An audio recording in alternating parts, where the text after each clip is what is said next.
Welcome to Inside the Gamecocks, the morning show. Presented by the Barndominium Company and Resto Pros of the Midlands. Part of the Chief Sports Network. Go Gamecocks! He'll be fire on the mountain.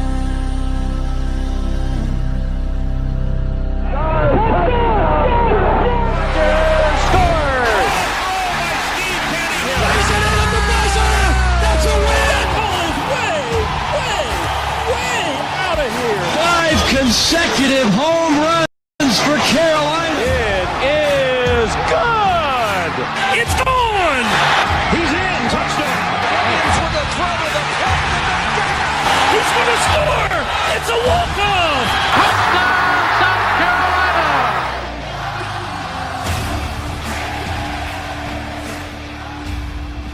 All right, greetings and good morning. Welcome back, welcome aboard, and welcome home. Inside the Gamecocks, the morning show built by the Barndo Company and presented by our friends at Resto Pros Midlands, SC.com.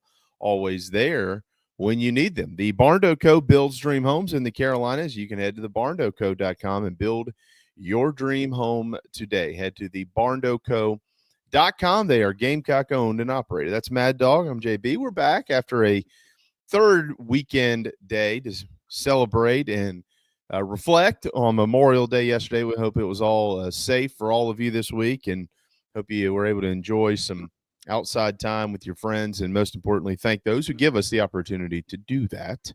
I know that that we're all a little tired and a little sleepy as kids are. I don't understand this school thing, Phil. Yeah. I still can't figure it out. Nobody seems to have an answer. I understand state law and the number of days and all that. I get it, but I'm still a little unclear, at least where we are, as to why they have the 3-day weekend. They come back today for one full day. They have a half day tomorrow, and then a half day Thursday, and then that's it. Why not just give them a full day tomorrow and just be done with it? I don't. I know. And those half days are weird, right? Yeah. Because Greenville wrapped theirs with 2 half days on Thursday and Friday last week, which I thought was strange. But I don't know. I don't. Yeah. One of the great wonders of the world, I guess. Yeah, I don't know why they do the half days. It makes no sense. I guess maybe it harkens back to when they did because it used to be 3 half days, but then they put one in front of Christmas, right? At least that's the way it worked up here. I wonder if that was to facilitate graduations or kind of help with that, but who knows? I don't know. I don't know. Maybe somebody smarter than me can maybe explain it to me a little bit better. I'm not sure, but it's all right. You know, summer is basically underway, and we hope all of your kids and all of you have certainly made your arrangements. And are going to get out and enjoy it. I know the weather today is a little dicey in some areas. It was dicey on Sunday down at Edison. I can tell you that. We lost today at the beach. We kind of just had to hang out. And but that's all right. That's all right. We still enjoyed it. So we hope you all had a good Memorial Day weekend and you're back. Just heartbreaking stuff for Carolina softball this weekend. I mean, heartbreaking. Was just crushed for them. 1 out away, and UCLA just came through and just had a magical moment, and then they were able to get it done and get it over with on Sunday and move on. So, but hat tip certainly to that program and Ashley and her coaches and her team. I know that they all hurt. We all do. And we'll talk to John Whittle about that. John's going to be here in about 15 minutes. And we'll talk to him about baseball, of course, as well.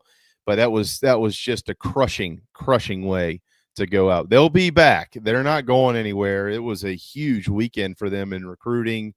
Obviously, they return a ton of outstanding players as well. But, you know, you got people started to get attached to this group of kids throughout the season. And some of them, their careers are now over at South Carolina. But what a ride. What a ride they were able to take themselves on, and the program and the fans. It was incredible. Nobody saw it coming. So we'll have Ashley at some point in time to kind of regroup and recap and all those things, and we'll all be able to congratulate her. Although I know she is just still very eaten up inside. We were able to exchange some texts, and she's crushed for her kids, just crushed for them. They deserve to be in Oklahoma City, but they're not there. The SEC does have 5 teams representing the league, including Florida, Texas, Tennessee, Oklahoma, and Ole Miss. There will be an SEC team in the championship series no matter what, because Oklahoma, Tennessee, Texas, and Florida are all on the same side of the bracket. So they will have a chance to win a national championship for the conference. And again, we'll have more on that throughout the week. But that was as sinking of a feeling as you can remember. So it just sucks, and we all felt it. There's no doubt about that. The tournament is set for baseball. Obviously, the Gamecocks are not in it, and as usually is, the day after the seeding comes out and the teams that get into the postseason, there's always some controversy.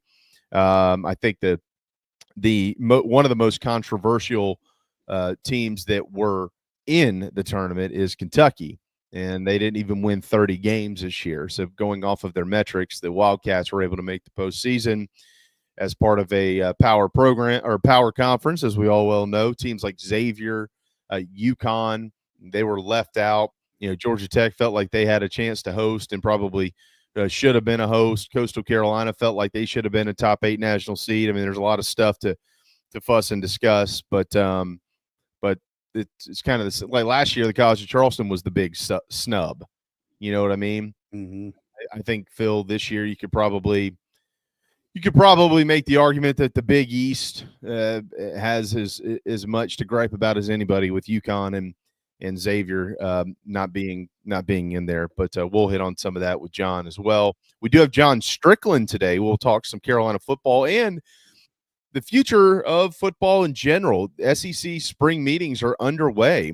Greg Sankey had some pretty pointed comments yesterday about the future of the playoffs and how many teams should be in, and what is the SEC's role in all of this, and should the league entertain maybe just separating itself from the NCAA, and who would come with it, all kinds of stuff. I mean, once again, this is every summer now, every single summer. Maybe once they get the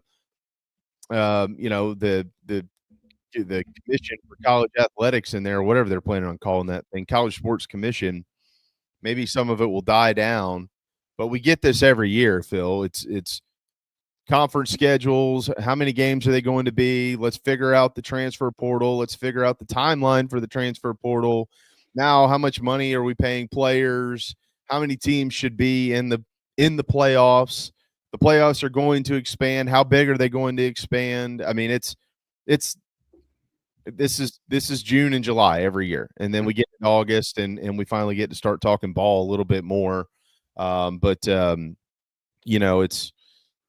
It's just where we are. It's just where we are. I will say for Greg Sankey, I would say he's always been very careful with his words, and I feel like he always has some sort of, I don't know if it's an underlying meaning, or if it's if it's more of a mess. Is he sending a message when he speaks sometimes, and he knows who he's sending that message to, and that's why he says things the way he does. But I'd say in the last year or whereabouts, somewhere in there, you have heard him be a little bit bolder and kind of snubby with his comments, if that makes sense. And they're comments that most everybody outside of this league could care less for.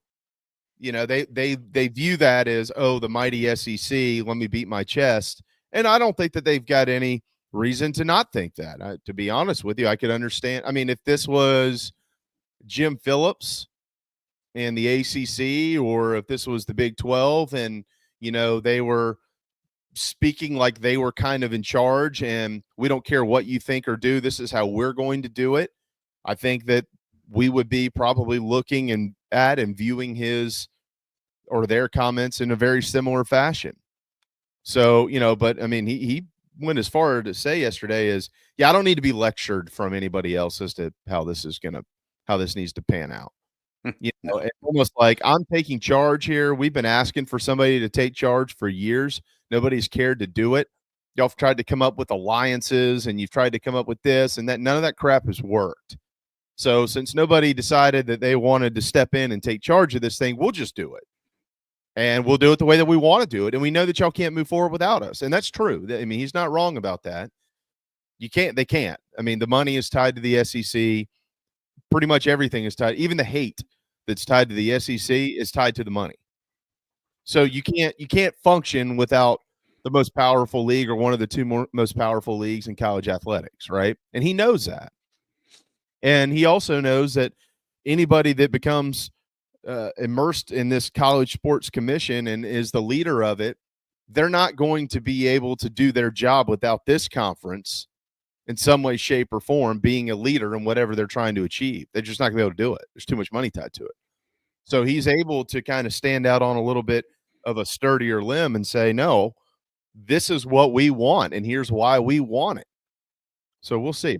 We'll see what this week brings down in Destin. Again, he did speak on a bunch of that yesterday. We'll talk more about it. We'll talk to John about some of it coming up here in just a little while as well, in addition to just point blank Gamecock football.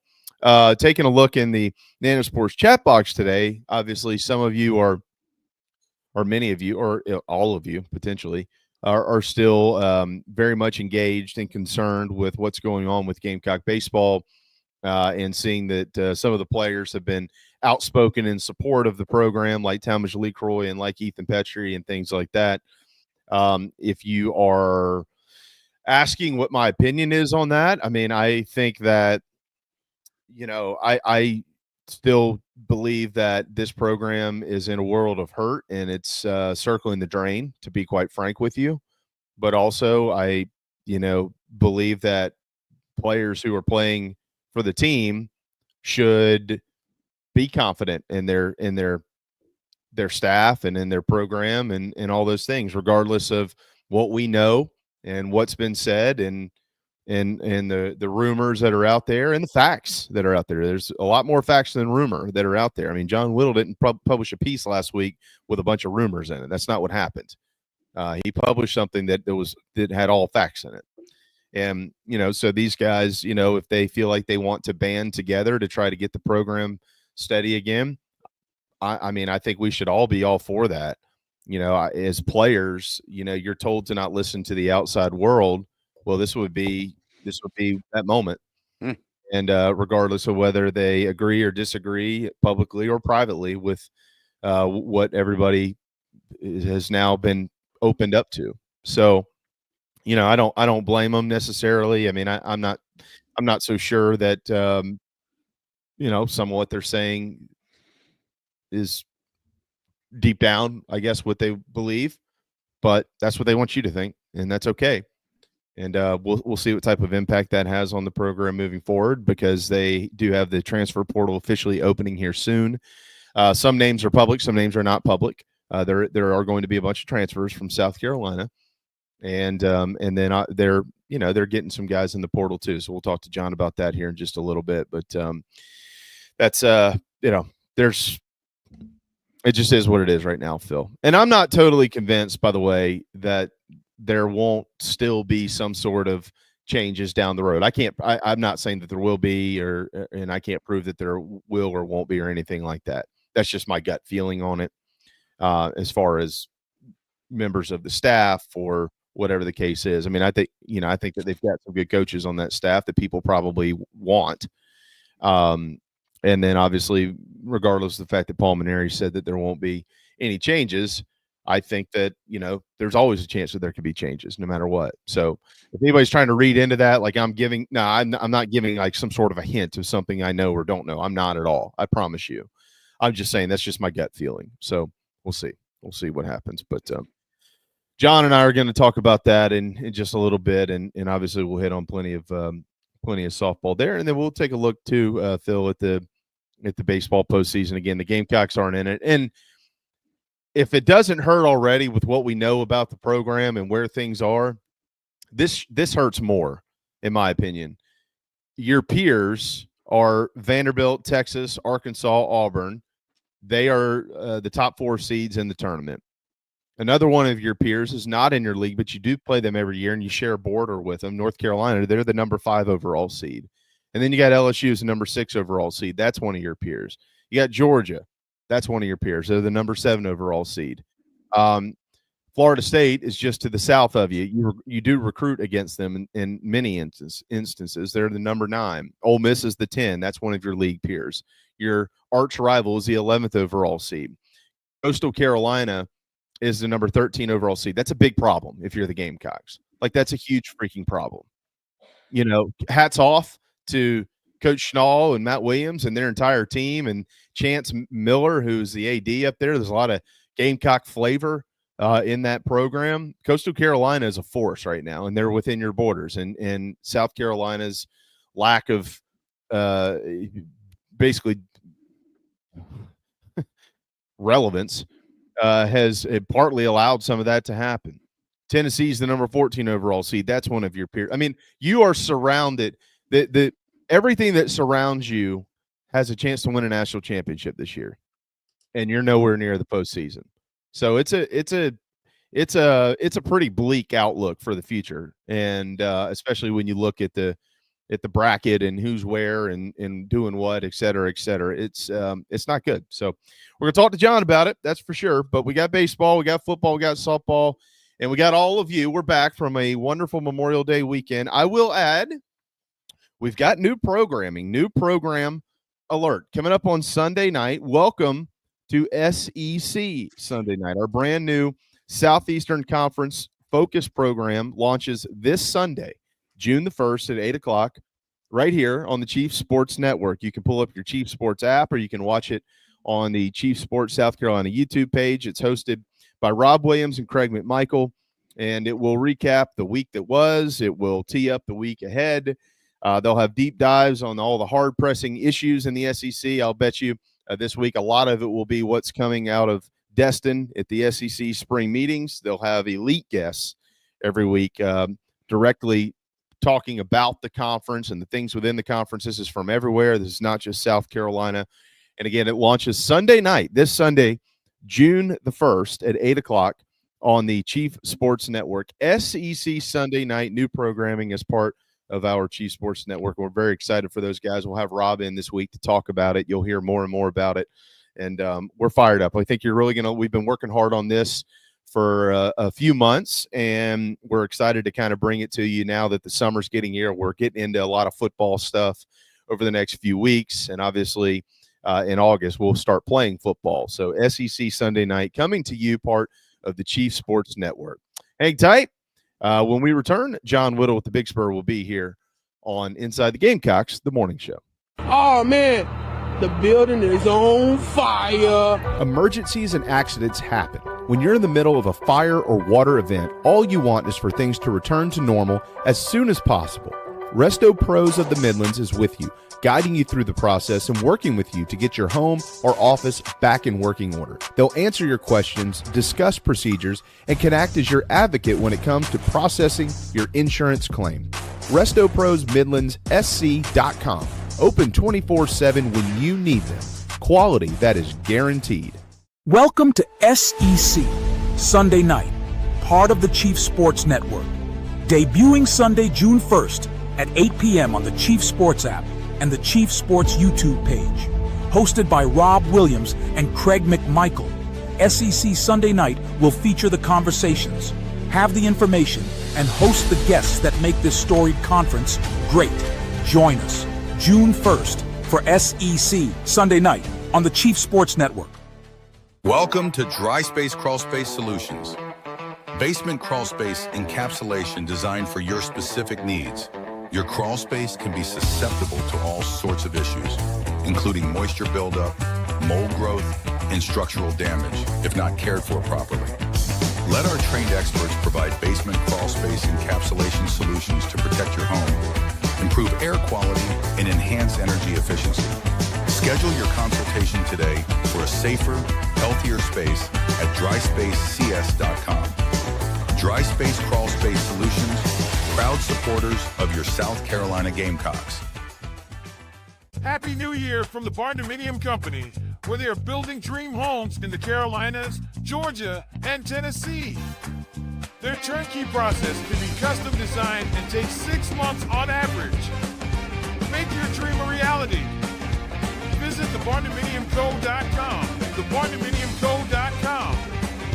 Gamecock owned and operated.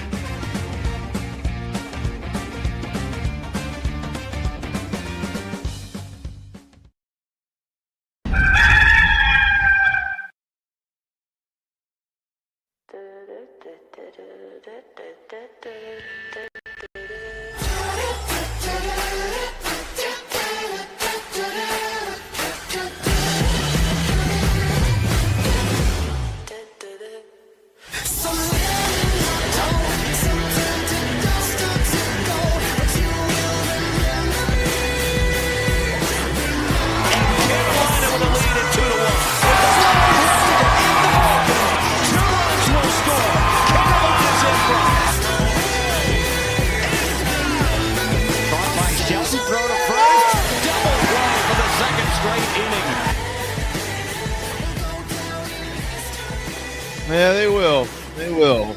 Just one win shy of the Women's College World Series. The softball program was shut out for the only time this season in a 5-0 loss, Game 3 of the Super Regional against the 9th-seeded UCLA Bruins, who advanced.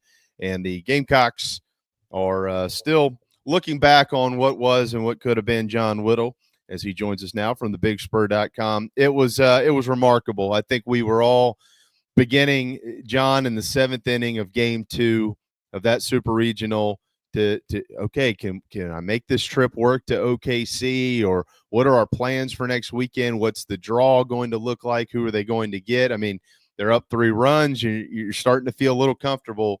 But the Bruins have won 12 national championships. That's the most all time. They're a proud program. They won over 50 games this year. And sometimes teams like that, they can find ways to get it done. And they did at Beckham Field this weekend. It does not, though, take away from an incredible first season for Ashley Chastain Woodard. Yeah, absolutely. And like you said, I mean, teams like UCLA, sometimes they just win.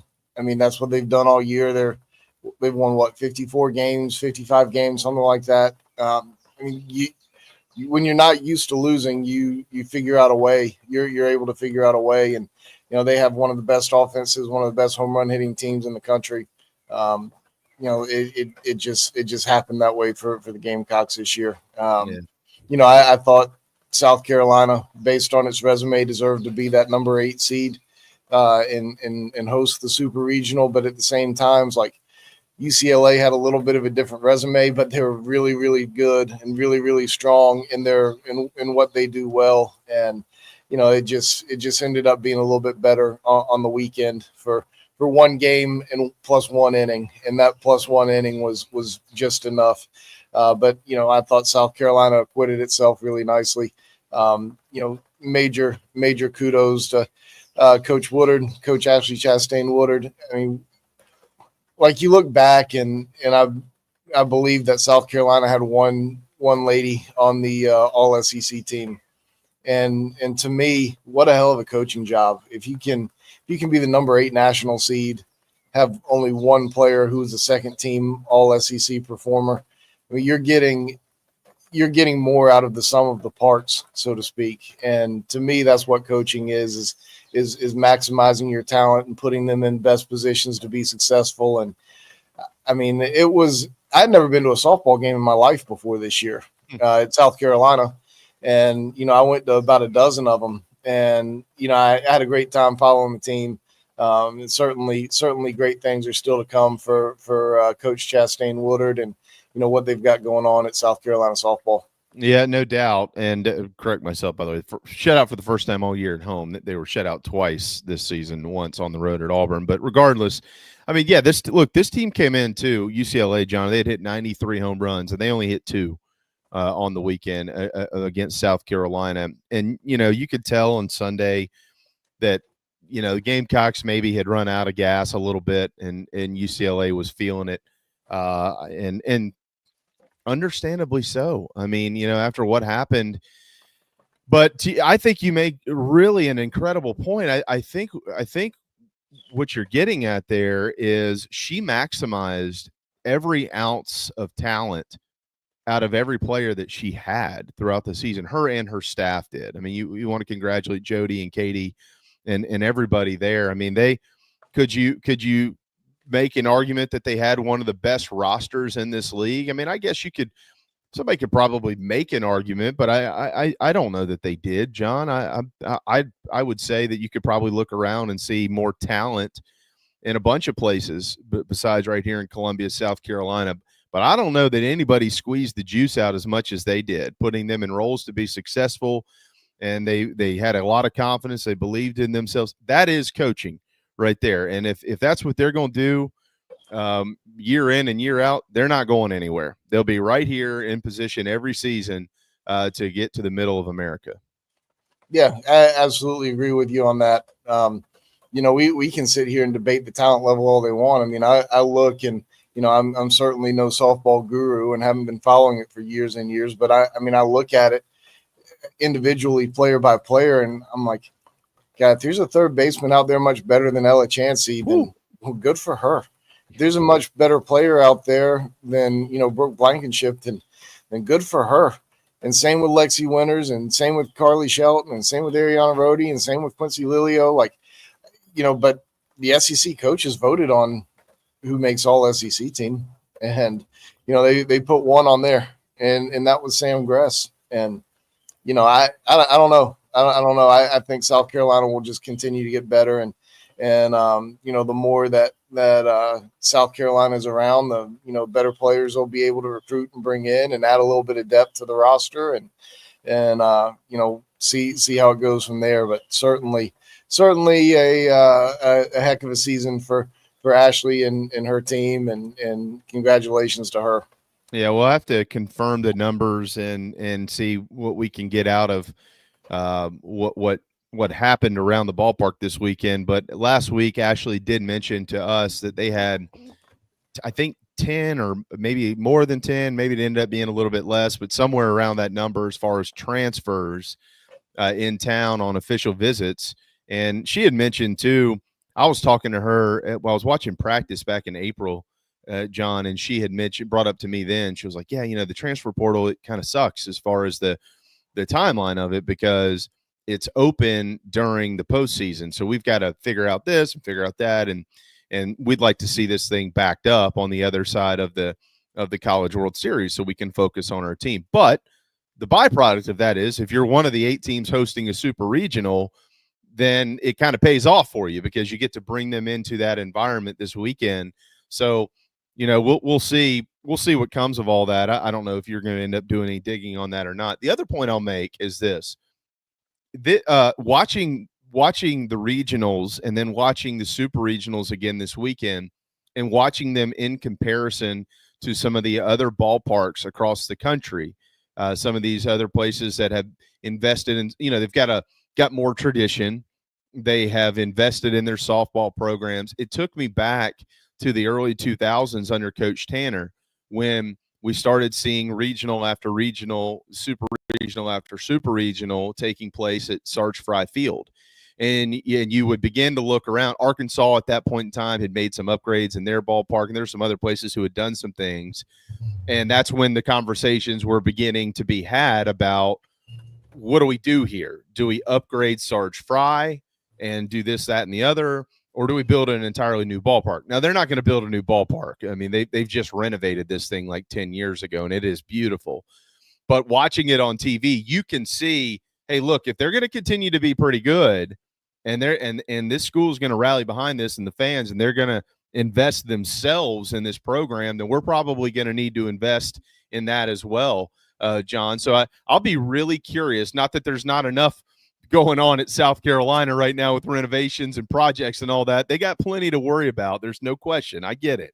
And I'm not trying to put anything on anybody else's plate, but at least it does kind of bring back those feelings of 20, 25 years ago, when you knew you were building something big and they knew that they had to at least start looking towards the future. I think we're going to start to hear about some of that in the coming months and and maybe years, but certainly the coming months. Yeah, and I completely agree with you. And I mean, you're going to need more than one entrance to the ballpark. They had a great time shooting those little drone shots of everybody lined up that far, to get into the gate. But people don't want to be lined up that far to try to get into a gate. I know. So you're going to need more than one entrance, so you can have more than 2 ticket takers and 2 bag checkers.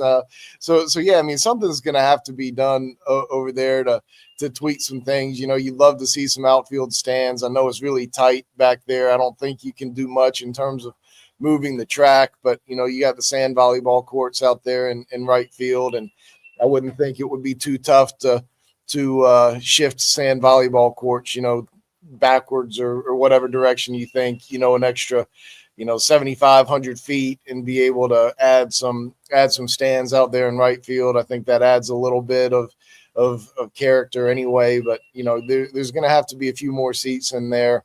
There's going to have to be some other access points. It's packed up there on the concourse, during games like this. And, softball is gonna have a bigger following, as your buddy Mike is talked about quite a bit. It's a sport that folks can latch on to pretty easily. And if South Carolina continues to win and be a winner, then, more fans will show up, and it's not going to be a sellout every day, but, there's going to be a lot more fans in attendance to where you can use some of this stuff. So, if you have a coach like Ashley and a program that's having success, people are going to be drawn to that. And Beckham Field is incredibly nice, but it can be a little bit better. There's no doubt. And I want to make sure we credit the grounds crew as well. The folks that take care of Founders Park and things, they do a wonderful job at Beckham Field. They do a wonderful job. The surface there is outstanding as well. That's one thing South Carolina's athletics department does really well in general is they have nice playing surfaces across all sports. Take it over to Stone Stadium with soccer, Founders Park, Beckham Field, Williams-Brice Stadium, everywhere. South Carolina's grounds crew does a phenomenal job, and those guys really deserve a ton of credit. Yeah, gotta get our man Clark Cox back on here soon. He always deflects all the credit. I will say, last week, one of the things that came out, John, from the future renovations to Williams-Brice Stadium, where they were talking about loading docks, and Jeremiah Donati mentioned, being able to do concerts and stuff like that in Williams-Brice. And we've seen them in there before. Beyonce's been in there, and Kenny Chesney. I've joked with Clark about that before because they had soccer there last year, as we all well know. And I was like, well, you could do this, you could do that. And he's just shaking his head. He's like, man, come on, man. Come on. You're just adding on to our plate here. But they're revenue producers, and that's where things are going. Yeah, I know exactly. If somebody wants to give them the money in lieu of having to host the things, I'm sure they'll take it. But I don't think that's going to happen, John. I think that they're going to want to find a way. If they're going to build all this, they're going to put all these suites and stuff. Yeah, probably going to start looking for other things to be able to have in the ballpark to help pay for it, I would imagine, too. Yeah, I mean, Jeremiah said in that meeting last Friday or Thursday, I've got all my days confused at this point. But that they expect to bring in about $200 million from the sale of suites and everything that goes into that. Like that's going to be a huge revenue boost, or at least to pay things off. So, it's yeah, I mean, it's a big financial deal in a whole lot of respects. All right, John, let's move over to baseball here. Obviously, the Gamecocks are going to be big-time buyers in the portal coming up on June the 2nd. So that's Monday. The portal will officially open on June the 2nd. Clearly, last week, your article came out. Everybody knows about it. Everybody's read it. It's made its way across Gamecock country and beyond. What's out of curiosity here, what type of feedback have you gotten on that thing? I don't know. I mean, it's largely been a whole lot of people taken aback by some of the stuff that's gone on. For me, I think the biggest deal, and this is just my opinion, but to me, the biggest deal in all of this is the fact that I don't feel like the players were really set up to be successful. I mean, we talked about maximizing talent, when we were talking about softball. I feel like it's kind of the opposite for, how the baseball team was set up. Like I know a lot of people go straight down to the disgruntlement, discontent, toxicity, whatever word you want to use. And, I'm not trying to say that that's meaningless, but at the same time, like,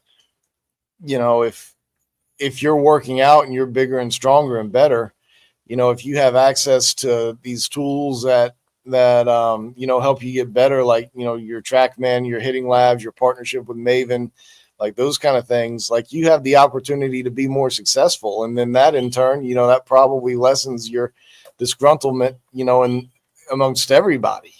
Mm-hmm. And to me, the biggest deal is, not having these guys set up for success. And, that to me is kind of the most damning stuff that needs to be talked about the most. The other stuff can kind of take care of itself a little bit. And I'm not saying that, what the players had to hear and what some of these folks had to go through, I'm not trying to minimize that, but at the same time, like that's minimized if you flip the record around, if you're 26-4 or 24-6 or even 16-14, like, mm-hmm. The dynamics change a little bit. And sure, like I don't know. Like I think that some of the focus is in places where, I think the focus should be more in some of the other places and where it is. I mean, it's all a big deal, or else I wouldn't have written all of it. It's all a big deal, and some things beyond what I wrote. But to me, it's kind of the failure of the coaches to put the players in the best position to be successful. That is most damning. Yeah, I think the way that you did it was pretty brilliant because when I think about baseball, John, and you know this, I always come at it from an on the field type angle, if that makes sense. As far as how guys are performing, decisions of where guys are hitting in the lineup, why they might not be comfortable there, where guys are pitching, why they're not pitching. Like that's the way that I just, it's hard for me to get out of that. You know what I'm saying? Like I always think about things from a decision-making process first in the game of baseball. And you came at it from more of an off the field angle and what is preparing them for all this. Coaching decisions, it doesn't matter who the manager is. It could be Paul Maneri or Mark Kingston or Chad Holbrook or Ray Tanner or Bobby Cox or Joe Torre. Name anything can always be questioned, and rightfully so. But we never have the full scope of information that these guys use to make the decisions that they make. We don't have it. So while we can question it, again, we don't have that stuff. So it's hard to, you can argue it, but then you can easily argue the other side of what you don't know. And so it's very fair by you and how you wrote this thing and sticking to things that really can't be. I'm not really sure how some of these things can be argued. They are, I mean, leaving a kid's name off of a roster is like that. I don't know how that can be explained. You know what I'm saying? Those type of things. And so I'm curious, what South Carolina, I mean, there's no changes that are expected. I mean, they're moving forward. I'm curious as to what the staff, not the administration, like what is the staff going to do to get these things corrected? And I don't know that anybody's going to have an answer on that until you see them play next year. And quite frankly, see them play for about a month or more before you can ever even begin to gauge some of that. Yeah, I mean, at the end of the day, the players have to speak up about what they want. And that's regardless as to who that is. Like if they feel like they need to be in the weight room more, then, they need to speak up and go to the coaches. If they feel like they need TrackMan in their bullpens, and, they need to stand up and go to the coaches and say, hey, we've got to do this stuff. And, if they feel like they need better team camaraderie, if they feel like there needs to be a greater connection between the players and the staff, like, that all has to be solved internally. And some of that stuff can be solved internally, without coaching changes or without any like major overhaul to the program. So some of the stuff can be corrected to, better position these guys for next year. But, the coaches probably aren't going to take what I write is the gospel. They're probably going to need to hear it from the guys who are in the dugout. So, hopefully some of these things change, and hopefully some of these guys speak up a little bit and, to their coach and, see what evolves from there. But, that's one of the first steps in getting this thing turned around. Another one of the first steps is, going out and, recruiting a bunch of good players too. So, we'll see how it all evolves. Do you feel like this? I don't know if this is a fair question necessarily, John, but I'm trying to figure out how to word this. I hear what you're saying, and I'm 100% agree with you as far as, look, if the players who are here, if they have issues with how things are handled, if they have, utilizing TrackMan. I mean, I can't imagine would they pay for that Maven system, John, $300,000 or something like that, right? Something along those lines. Okay, so I can't imagine whoever funded that is probably very happy that it's just sitting there. I wouldn't be. And but all these things, jumbled up into one big bag here. If the players have issues, do you feel like players are apprehensive to bring these issues to the attention of their coaching staff in fear of some sort of backlash? Is that a fair question? Is that not a fair question? Well, I mean, just even leaving the backlash part of it out, like it's intimidating to go talk to a coach about stuff like that anyway. And right. That's what I'm saying. Yeah. Right. I mean, even if you're worried about just being looked at cross-eyed, like you're a player who's, 20 years old going to, tell a coach, hey, you're not doing this right, more or less. Like, I mean, that might be how Paul Mainieri views it. And maybe, he's probably like, I got a College World Series championship and 1,500 wins, and I got this guy coming up and telling me I don't know what I'm doing. Like, that might be how he perceives it, or a player might think that's how he's going to perceive it. So it's not easy necessarily on these guys to go up and have those types of conversations. So, there's some balance there. I mean, there needs to be some understanding on both sides of how to best rectify this thing. And the way that I've always viewed this is, and you're right, if it's one player or two players, but if you got an entire group of kids saying, hey, look, these are our issues, I think that it's negligence on the staff's side to dismiss any of that. I mean, I would personally rather see a staff that says, all right, look, we got a lot of stuff going on here. First of all, we were terrible this year. Okay, let's just start with number one. All right, we were nowhere near where this program should be, nowhere near the standard of South Carolina baseball. Everything should be under evaluation. That includes me as a coach. That includes these guys as coaches. That includes you as players. That includes the strength staff. That includes whatever. But I would think once you see all of that, if I'm the coach or the coaches, I want to gather as much information as humanly possible in as calming of a manner as you possibly can. Like, not having a bunch of kids in there shouting back and forth and, you shouting at them or they're upset with you. Like, I'd be like, let's all talk about this. Let's all write this stuff down. Let's see if we can do this. Like, that's leadership to me. And I don't know how common that is amongst other locker rooms, because I've never had to, John, we don't go into other locker rooms and figure out what's wrong with everybody else's teams, or let alone this one.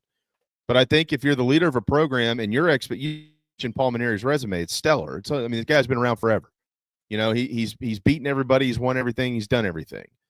I would think if you want to uphold that legacy, maybe this is a point where you need to be a little bit more willing to understand. Maybe some things have changed. Maybe I do need to listen to these guys a little bit more. Maybe the players need to maybe we need to get into and have a kumbaya where we can all understand and squash this thing. If we're not planning to make any changes except for bringing players into the portal, from the portal, and send players to the portal, then we need to figure out as a unit how we're going to move forward here. I see that as leadership, not lack thereof.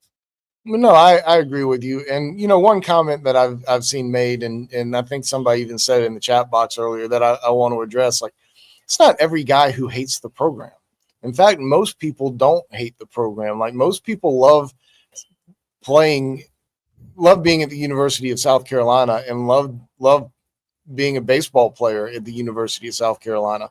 Like, there's a lot that they want to do differently and do better.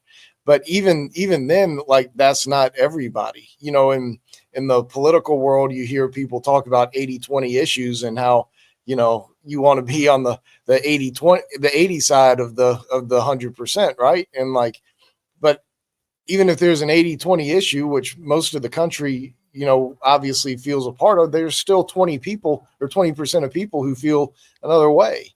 Like, I know a few folks have come out and spoken out about the coaching staff or have said they're coming back to the program. Like, that was always going to happen, and it should. It might be part of the 20%. Or, I'm not even saying it's an 80-20 issue necessarily for South Carolina. I would think it's probably pretty close in terms of the amount of folks who want to see some change. And probably some of the ones who are staying want to see some change too. But, a few folks coming out and saying something, positive is it doesn't mean that, the other stuff is untrue. So, I think you will. I'm not saying you're going to see coaching changes, but I think you're going to see some change and how things are run. And to your point, those things have to be addressed. And I think some things will, and we'll see see exactly what kind of impact that has, going forward. But, remember, this time last week, they were about to play their final game. They just finished player exit meetings, a couple of days ago. The portal hasn't even opened yet. Like, we're still really close to the end of this and to the end of this past season. Like, I don't expect a whole bunch of answers for next season right now. They're still sorting through a lot. There's still a lot to sort through, and players are too. Like, players have gone through their exit meetings. They're in the world of college athletics that we're in. Like, you have to try to recruit your players back.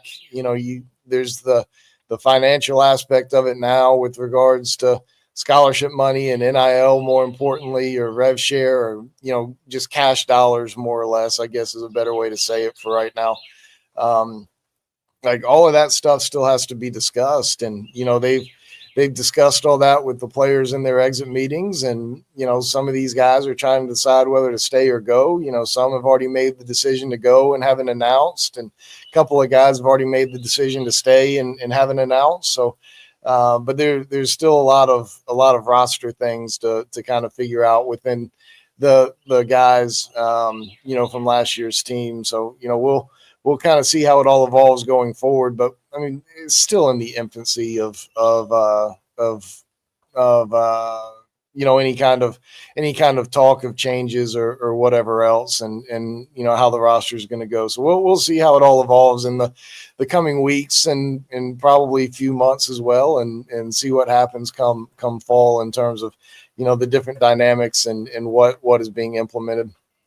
How much of an impact on this situation do you think having a new administration at South Carolina is? Or I don't know about administration, because a lot of the same people have been around for a long time and hopefully will continue to be. They're good people.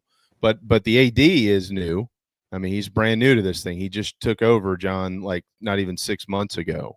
And he's got a lot on his plate with Williams-Brice Stadium and renovations. We got the rev share stuff coming up. I mean, there are some major pressing issues that he cannot miss on. Like, he's got to nail all of that, and it is at the top of the totem pole, and I get it.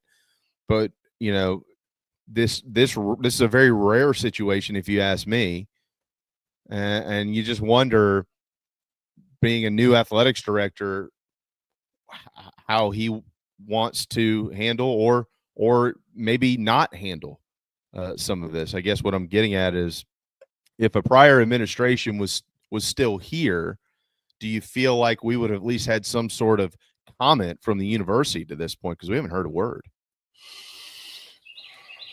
That's a great question. It's so much hypothetical. I don't know that I can give you a great answer. It's hard. There's so much, as you said, happening right now.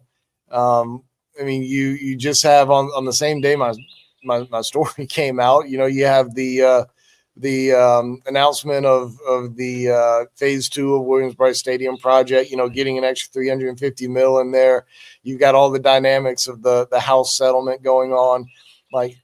And we have to remember, and this is not a knock on Jeremiah or anybody, but South Carolina wanted to hire a athletics director with more of a athletics director type of background, right? Like the financial side, the fundraiser side, that's what they were going for in this hire. And those are Jeremiah Donati's strengths. Like, his background is in fundraising. What he enjoys doing is the booster side of things, plus the facility side of things. Like, he's been involved in major projects, especially at TCU, but that's one of his biggest deals. You know, he worked with the agency. Like, these are the things that his background is in and he's best at and is passionate about. And that's a big deal of what's going on at South Carolina and in the college sports world in general right now. And it's important for the future of all of athletics to, as you said, to be sure those things are nailed. And, that's where his chief focus is right now. So, whether it was his first year, whether it's his fifth year, like I feel like those are probably where his focuses would be anyway. You have other folks in your administration. Every sport has its own assistant AD who is kind of the lead of each team. And, a lot of the day-to-day responsibilities of that, fall in that person's hands. Not like Jeremiah Donati probably doesn't know and probably doesn't need to know that Brandon Stone was left off the lineup card in Texas A&M. As it happens. Like, I don't know that he needs to get a call on the way back from College Station and say, hey, just so you know, but that's something that he probably needs to know after the fact as he's trying to evaluate the season. But, he's down in Florida right now for SEC meetings. Paul Maneri was finishing up his exit meetings last week. Like, all of this stuff is sort of coming at the exact same time. And, some of this stuff I think will be sorted out a little bit later. But yeah, I don't know. Some of those questions you asked were kind of difficult to answer and really know, but there's so much going on right now. It's hard for me to find fault with Jeremiah Donati or anything that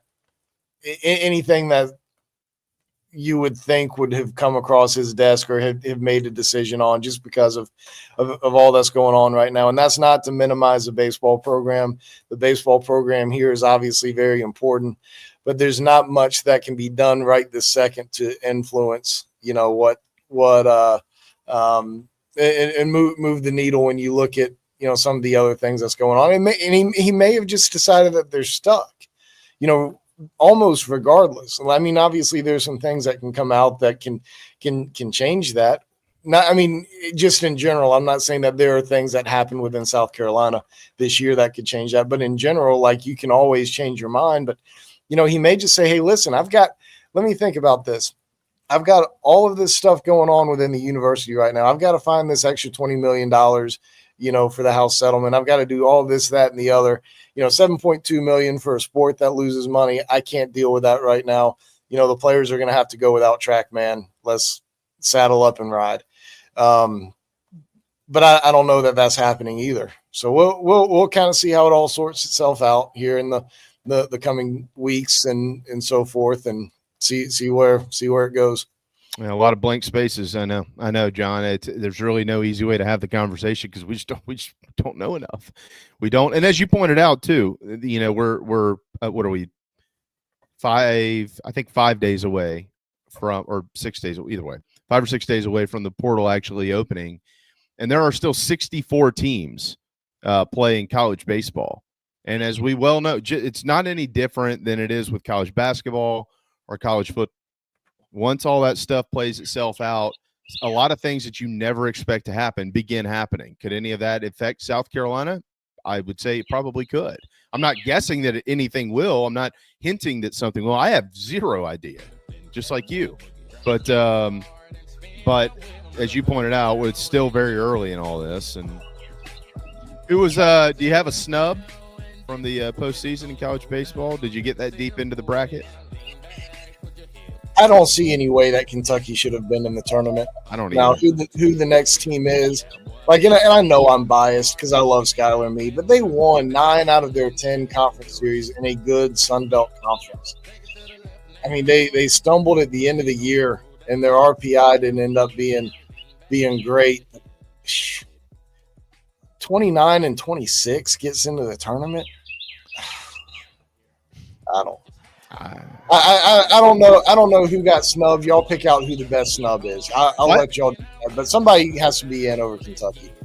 I think UConn had a big argument to be in the postseason. I'm with you. I think Troy, obviously their RPI slipped at the end of the year to 47, but they were 1 win. I mean, they only had 3 quad 1 wins, 8 total quad 1, quad 2. I get it. I understand all these arguments. I understand why they are and aren't in. It makes sense, but at the same time, like, some of these teams I feel like are being punished for what happens in their conference tournament versus rewarded for what happens in the previous 10 weeks of the season. I'm not sure that I'm totally on board with that either. Yep. I appreciate you, Jamie. Always Thanks, good bud. being on. All right, John. Take care. There you go. John, it is 11 o'clock. We got to slide to a timeout. Our coverage of Carolina baseball all year has been presented by Palm Casual, palmcasual.com for locations in South Carolina. And operated. Soup up that outdoor area with Palm Casual's fine furniture here in the Palmetto State. Got John Strickland ahead and more football. Hang tight. We'll be right back.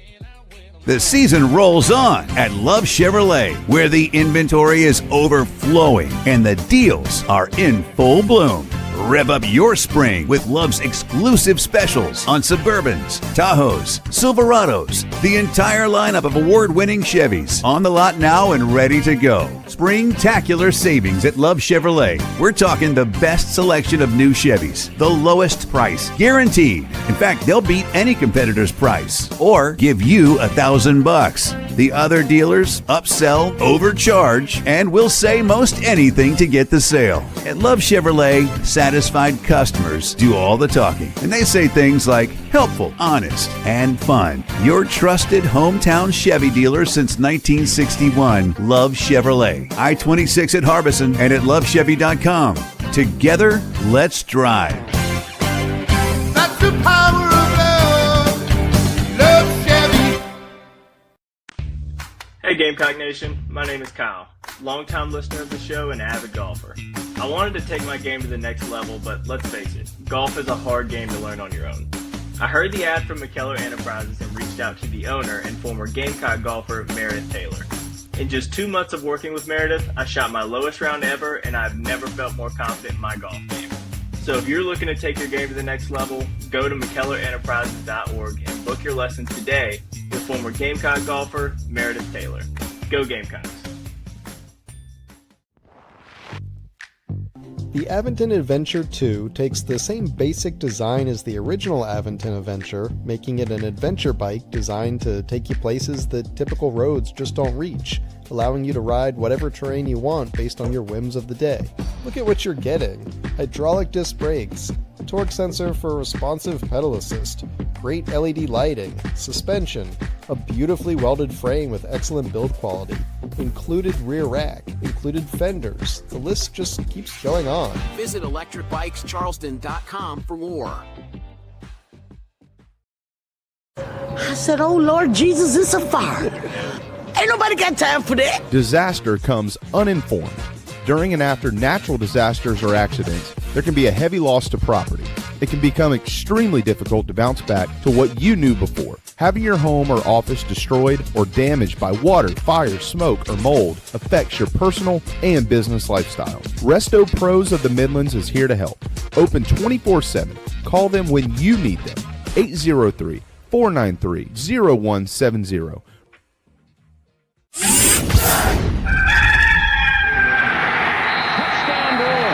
Set up the screen, and it goes to Brewer. 20, 15, 10, 5. Touchdown, Brewer. His second of the day. Pitches it to Brewer. Turns the corner. Touchdown, number 3 of the afternoon. Hey, folks, it's Mike Morgan for Ryan Brewer Fence. That's right. You know the former Gamecock legend as a terrific college football player. Well, I know him as that, too. I also know him as the guy that runs a great business, one of the best businesses in South Carolina. How do I know that? Well, for one, I'm actually a client of Ryan's. I had my home in Columbia done years ago, and his crew did an outstanding job, just as he does for everybody else. Whether you're in the market for a fence, railings, columns, or anything in between, their craftsmanship, their experience, and service second to none. Ryan Brewer Fence has over 15 years of experience with consultation and installation of residential and commercial fencing and railings. Rest assured your job will be done with an unparalleled level of expertise, and it's done on time, and they do it right the first time. Again, you're not going to do any better than Ryan Brewer Fence. The website is ryanbrewer.net. Set up an appointment today. Tell them Mike sent you. This is my dirt. Welcome back to Inside the Gamecocks, the morning show. Presented by the Barndominium Company and Resto Pros of the Midlands. Hour 2 starts now. Yeah, I'd hate to be the first to sell. This is my dirt, these are my fields, where I harvest what I plant. That little pond, I catch bluegill. I built that barn with my 2 hands, where I raise my babies, a piece of me. Now this ain't just a piece of land, the money be great, but I can't part ways with a life that works. You can't put a greenback dollar on what it's worth. This is my... All right, it's the final hour, and it's Tuesday, May the 27th, Inside the Gamecocks, the morning show. Welcome back, Mad Dog and myself, JB. John Strickland is ahead, thanks to John Whittle for joining us there at the end of our number 1 Gamecock Traditions, GamecockTraditions.com. If you would like to get your Carolina gear, remember we're under 100 days from the kickoff of Gamecock football in Atlanta, Georgia against Virginia Tech. We'll talk to John more about that here in just a little bit, but they've got all the gear. They'll have more and more as the summer goes along and things of that nature. There's always a sale. If you head to GamecockTraditions.com, check the sale page, and you can have it shipped to your doorstep. GamecockTraditions.com. A couple of things here. Matt says in the chat box, if Petrie really does like the coaching staff, I think there's a chance he returns. Him and Nathan again would be amazing. I think there's virtually zero chance that both of those guys are back. I don't think either one of them is returning to South Carolina, Matt, unless something completely bizarre happens, but they're expected to be big-time picks in the draft, and they'll take the money and run as they need to do. Look, to John's point just a minute ago, and I said it at the top of the show, they need more of that. I mean, does that mean that internally things are just better? No, it doesn't. I believe that they need to get a hold of some things and get some stuff figured out at South Carolina. That's for sure. But, I understand why your players want to be positively spoken about the program if they care about it. They're going to try to get as much support for it as they can and try to help get players in and things of that nature. I mean, they're, so far in the portal, we'll see what happens. I remember when they signed some guys last year in the portal, I thought, well, these are big time guys. And they came in this year and did not end up performing to what we thought they would. Like, Brandon Stone, for instance, and we've highlighted all the reasons behind a lot of that. They just got a kid this weekend they really like from UL Monroe, but when he gets to South Carolina, what becomes of him? And that's where everybody is with all this right now. And I've been saying this for months. You can sign all the best players you want to sign, but if internally you got a problem, it doesn't make a lick of difference. And I'm not so sure that they're removed from that at all. So we'll see what happens. But I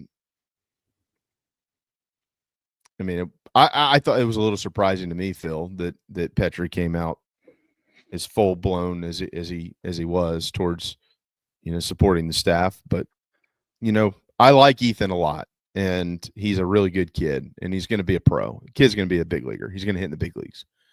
And so I respect anything he's got to say and wish him nothing but the best. And fans should be very thankful he put the uniform on, because he provided some outstanding moments in his 3 years at South Carolina.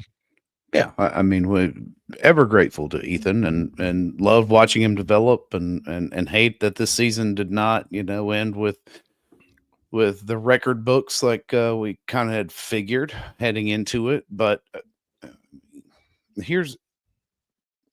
I was not surprised at all by what he put out there, and that this is obviously a player whose career is going to continue. I mean, Ethan Petrie is a baseball player. He is a big league baseball player. I mean, you can just see it, the way he operates and handles himself. And I don't think that he would be, it would not be a very good look for Ethan if he were to, start hitting the coaching staff with strays on his way out of college, right here on the precipice of having to deal with a team and a staff and all of this other stuff at the next level. So I didn't read too much into it.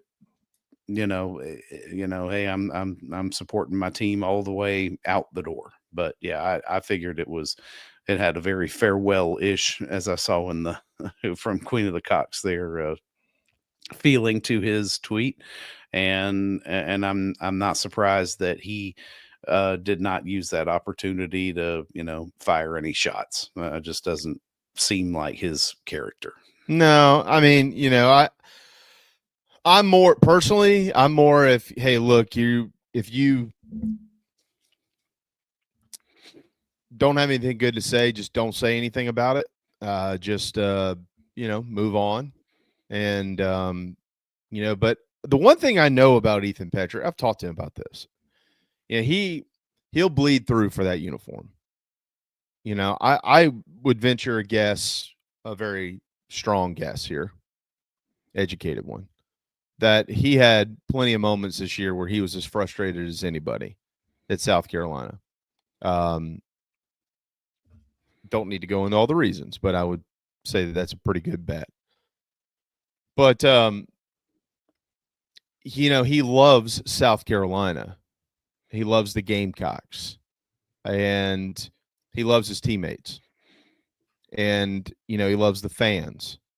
And, so I think the way that I read it was, look, there's a lot of things that just are not right at South Carolina with baseball. They're just not. But he knows he has a platform. He knows he has a voice, and he's been one of the greatest players ever put the uniform on. And so I looked at it more along the lines of, well, if I can do anything, I can help this thing turn itself around regardless of what's happened. That's the way I looked at it. Whatever his internal feelings are, whether he believes everything he said or he doesn't or whatever, I don't know. I'm not going to engage in all that. It's all hypothetical. But I do know this. He loves South Carolina. And, what type of effect does that tweet have on anything? Your guess is as good as mine, my man. I have no earthly idea. I have no clue.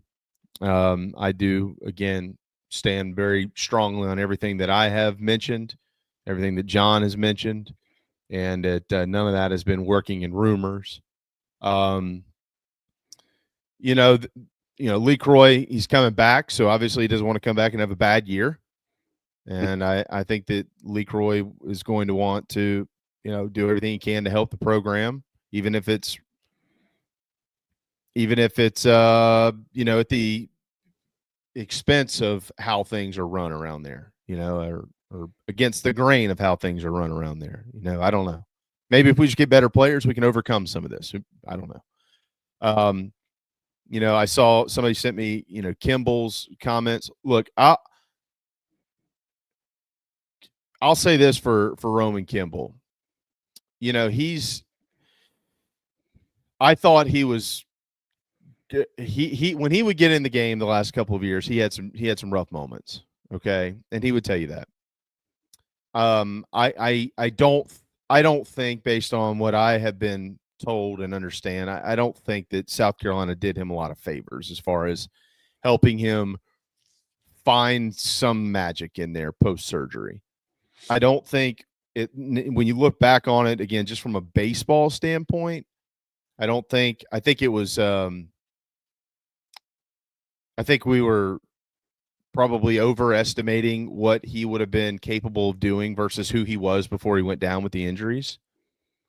Like, I don't think he was going to be the same player coming back, but he could be a different player coming back and have an impact on the team and impact his future. Okay. And if you want to get like technical with all the baseball stuff, more along the lines of like, let's figure out what two pitches we can perfect here and where we can utilize that.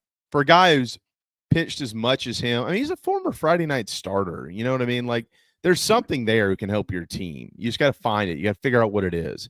And then you got to grind through that, and you got to sharpen that knife, and then you got to let him go to work with it.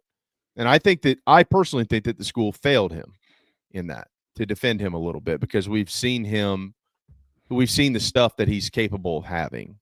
That's my personal feeling. And then the rest of it, you put it on the player, and he would absorb that as a player.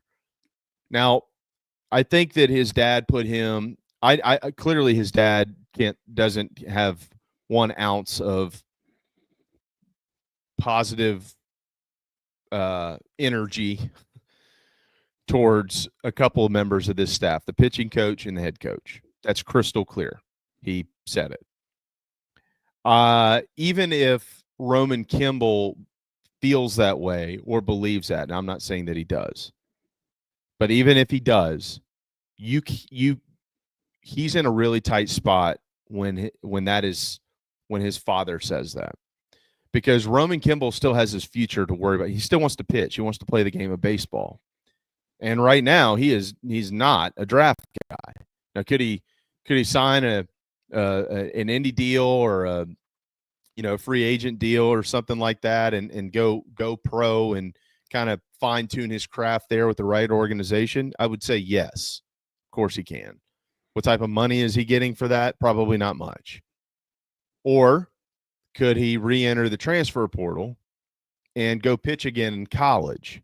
And if that's something that he chooses to do, and I don't know what he's going to do, I know he's not returning to South Carolina, but if that's not something that, or if that's something that he chooses to do, Phil, you have to separate yourself from that. And it's your dad. Yeah. And like, I hate that for him. And so you have to make sure that anybody that could be interested in your services as a pitcher understands that regardless of how you were treated or how you felt like you were treated or developed or coached or whatever it is, that you're not going to bring that negative energy to the next program that you play for. You see what I'm saying? Like, you can't, it's almost kind of like the NFL draft. Like, they're going to turn over all the rocks and this, that, and the other. It's clearly not as in depth as that. But when something becomes public like this, that's a rock that somebody's going to have to flip over and find out what's going on here. And you don't want to be in the position to have to even go through all of that. You just want to be able to say, look, it was in my best interest to transfer, and here are the things that I can do to help your program win. And at the same time, here's how I feel like I need to be developed, and you're the guy I think can do that for me. So you want to make sure you separate that self from that. So you go in the polar opposite of it from a PR standpoint. And that's what he did. And again, maybe he believes exactly what his dad said. Maybe he doesn't. I don't know. But it doesn't matter. You can't do that. You can't stay quiet about that and let whatever your father said be the label that is put on you. You just can't do it.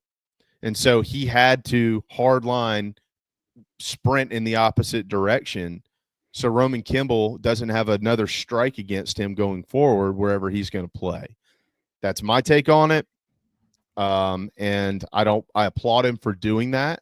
I think it's the right move for yourself and for your career, and we'll see where it goes. Yeah, you can't. His dad put him in a tough spot. Yeah. He did. Right or wrong, it is what it is. And you have no control over your parents. All you can control is how you react to it. And if your aim is to land on another college roster for a final year of eligibility, then you have to handle things in the public relations standpoint that would befit you not carrying around the extra baggage, like you said. And I don't blame him from distancing himself from his father in this instance. And, I don't fault the father for having the feelings that he has. Now, do you go out there and put them on Facebook? I tend to err on the side of delete, type it out and then delete it. Well, I mean, if it was me, maybe his dad did this. I don't know. I have no idea. But if it was me, everything that I wouldn't say it publicly. I would be. It would be a face-to-face conversation. Yeah. As much as it can be. Maybe it's via Zoom or whatever. Now, look. The other side of this is what people want to see and they want to hear. If these things are a problem, they need to be exposed. I get that. That's what I'm saying. It's a very tough situation, but I'm trying to think for the kid's future here. Like, at the end of the day, you have to worry about yourself too. Like, it can't just be, I'm going to bury this program on the way out the window, but it's going to cost me a bunch of opportunities. Like, I know that everybody thinks, well, so be it.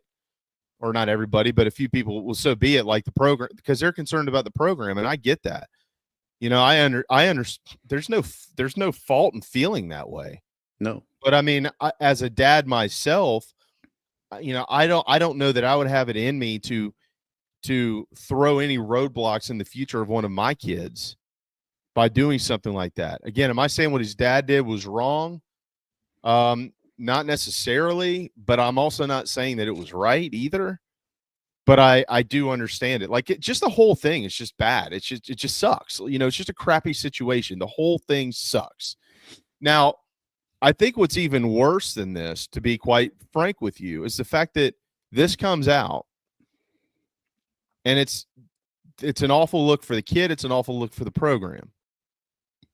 If I'm the head coach, that makes me want to have the meeting with Roman Kimball even more. Like, I would never just ghost him and be like, nah, we're not going to talk. Well, hold on here.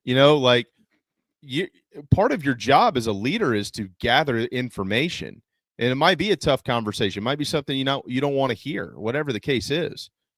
But why you wouldn't that would be, I would stop the next conversation and be like, no, you're backed up 30 minutes. We're going to have this conversation right now. I need to figure this out. And if you as a coach or you as a staff truly believe you have done no harm, that's fine. But at least hear it. Mm-hmm. At least hear it. That's the point of these meetings. Exit meetings are supposed to be internal. They're not the information is not supposed to be made public. And anything and everything that needs to be discussed should be discussed in those things. And it should be everything about what you've done here, what you haven't done here, what have I done here, what have I not done here. What could we improve upon? Here's what I think you could improve upon. The whole 9 yards. That's the point of these things. They're not to be one-sided. The point of exit meetings is to gather information. And sometimes when you have these things, Phil, and I know this firsthand, you walk out of there thinking and feeling a little bit differently than you did going in. Sometimes you don't, but a lot of times you do. Right. And I thought you talk about negligence. I believe that is very negligent on behalf of the University of South Carolina's baseball program to just cancel this meeting and ghost it and say, no, we're not going to do this. And, and then that kind of goes back into a lot of the things that we have heard and we've discussed throughout the season. And the fact that it seems like this is my program and this is how I'm going to do it. And I don't care what y'all think. And I don't agree with that. And I know a lot of people don't. So, no, not a lot of people respond very well to my way or the highway when it comes to leadership. And, that if that's what we're ultimately dealing with in this instance, then it's going to leave a bad taste in a lot of people's mouths, not just those directly involved. You want to feel like you have a voice if you're a part of a team, like not just a sports team, but any team, right? Like that's what team is. We're all in this together. We're working together for a common goal. And when you feel like you're not being heard or don't even get the opportunity to be heard, then, there again, there's a bigger picture message out there. It's like, well, that you should talk to everybody who was on the roster this year. They were good enough to start the year on your roster. And, you need to, do the exact same process for everybody on the team at the end of the season as you would for, everybody else. So that I don't quite understand that aspect of it, but you have to be amenable to at least hear people's concerns, right? You could do whatever you want to after the fact, but just hear it. Yeah. Because maybe if you hear certain things enough times, you don't necessarily have to accept fault or blame. You could just be like, this might be an area that we should address moving forward as we, press on to the next season. Yeah. But you can't do that if you're not even giving anybody the opportunity to voice how they feel about how the season went. Yeah. And I don't like that. I think that, if you got people on your team that feel like they're unhappy for whatever reason, though, their voices need to be heard as much as the ones who are going to, be like, listen, we've had a great experience. And like Whittle said, it's not all or nothing, right? Not everybody's in one camp. Not everybody's in another camp. It doesn't have to be, this camp, that camp. But it just, why would you not at least listen? Yeah. I don't know. And I'll say this too. Look, if certain members of the staff and the administration at South Carolina, if they think that the answer is throwing money at it, the problem is going to get worse.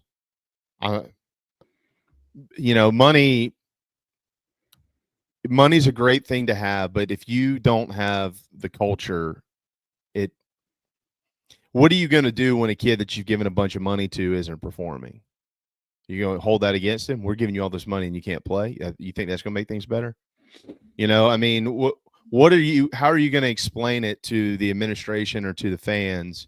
Well, we spent all this extra money, we got all these extra players, and we're even if you make the tournament, we're barely a 3 seed or whatever. I don't know. If they turn it around, all of a sudden they're a top 16 next year, then guess I was wrong. But when things don't go well and you've just thrown a bunch of money at the problem, it makes the problem way worse. And, kids now it's, you're giving me a bunch of money and you're not playing me, or, I don't think Paul Maneri is a coach who I don't think he really cares if you're making a bunch of money. If you're making a bunch of money and you're not getting enough play, you're not going to play. And I don't think there's anything wrong with that, to be honest with you. I am not a fan of playing somebody just because you're giving them a bunch of cash. Like I think that you need to play your best players. But if you think that you're just gonna, we just need more money so we can sign better players, I think that's a grave mistake, man. Well, you can attract a lot of people with dollars. It's one of the greatest attractors there are. That's fine. I know a lot of people with money who aren't happy. So. Right, exactly. And then next thing you know, you're in a situation where you've got a lot of money, but you're not very happy. Yeah, and it's temporary cash too. Yeah. And I'm pretty sure that there's a portal window in the fall. That if people come on campus and realize they're not very happy, that they can bail. And how much money did you give them, trying to unload all of your resources before July 1st, which adds a whole nother dimension to this, is if the house settlement is what it's going to be, then that's the drop dead date to have all the money paid out before you have to justify and go to the commission. So you're opening yourself up to a pretty risky situation, maybe a bit more risk than I would be willing to take on if I were in that position too. And yeah, it's hard to see winners with toxic culture. So if the culture is not being built accordingly, with the talent that's being brought in, then it's hard to see that there's going to be a level of success that would be associated with paying out all this money. We'll see. It's very, very early. There's no doubt. All right. It's 11:29. We're powered by Electric Bikes of Charleston, electricbikescharleston.com. I saw a bunch of them moving around on Edisto Beach this weekend, man. Those things are sweet, man. Early mornings and in the evenings, people out there enjoying themselves. If you can make that yourself, electricbikescharleston.com. John Strickland will turn our attention to football when we return.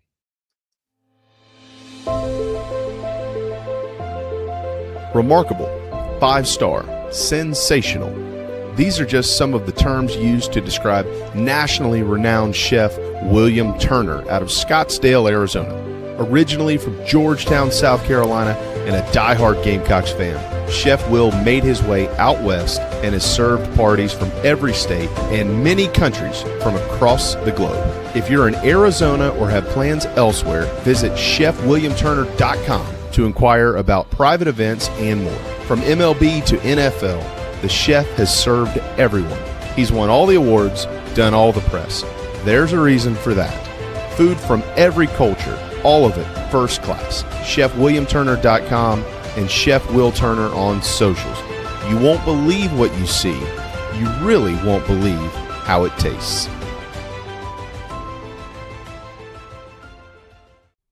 Charleston Fitness Equipment is keeping South Carolina in shape. Clients have come from all over the Palmetto State to find that one piece of equipment that they enjoy that keeps them looking and feeling good. Whether it's a home rower, treadmill, elliptical, free weights, a home gym, or something else, Charleston Fitness Equipment keeps the mirror smiling back at you. Get in shape like the Gamecocks do. Visit charlestonfitnessequipment.com. Gamecock owned and operated and proud partners of Inside the Gamecocks, The Show.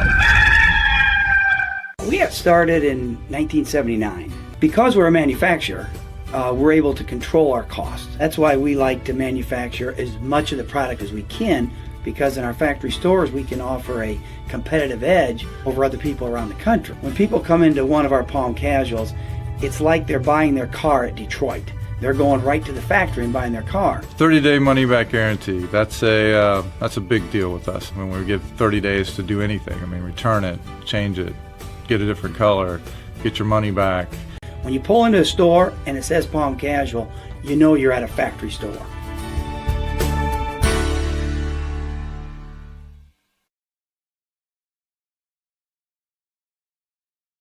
Summer programming on the Chief Sports Network is presented by Electric Bikes Charleston. Enjoy your summer like never before.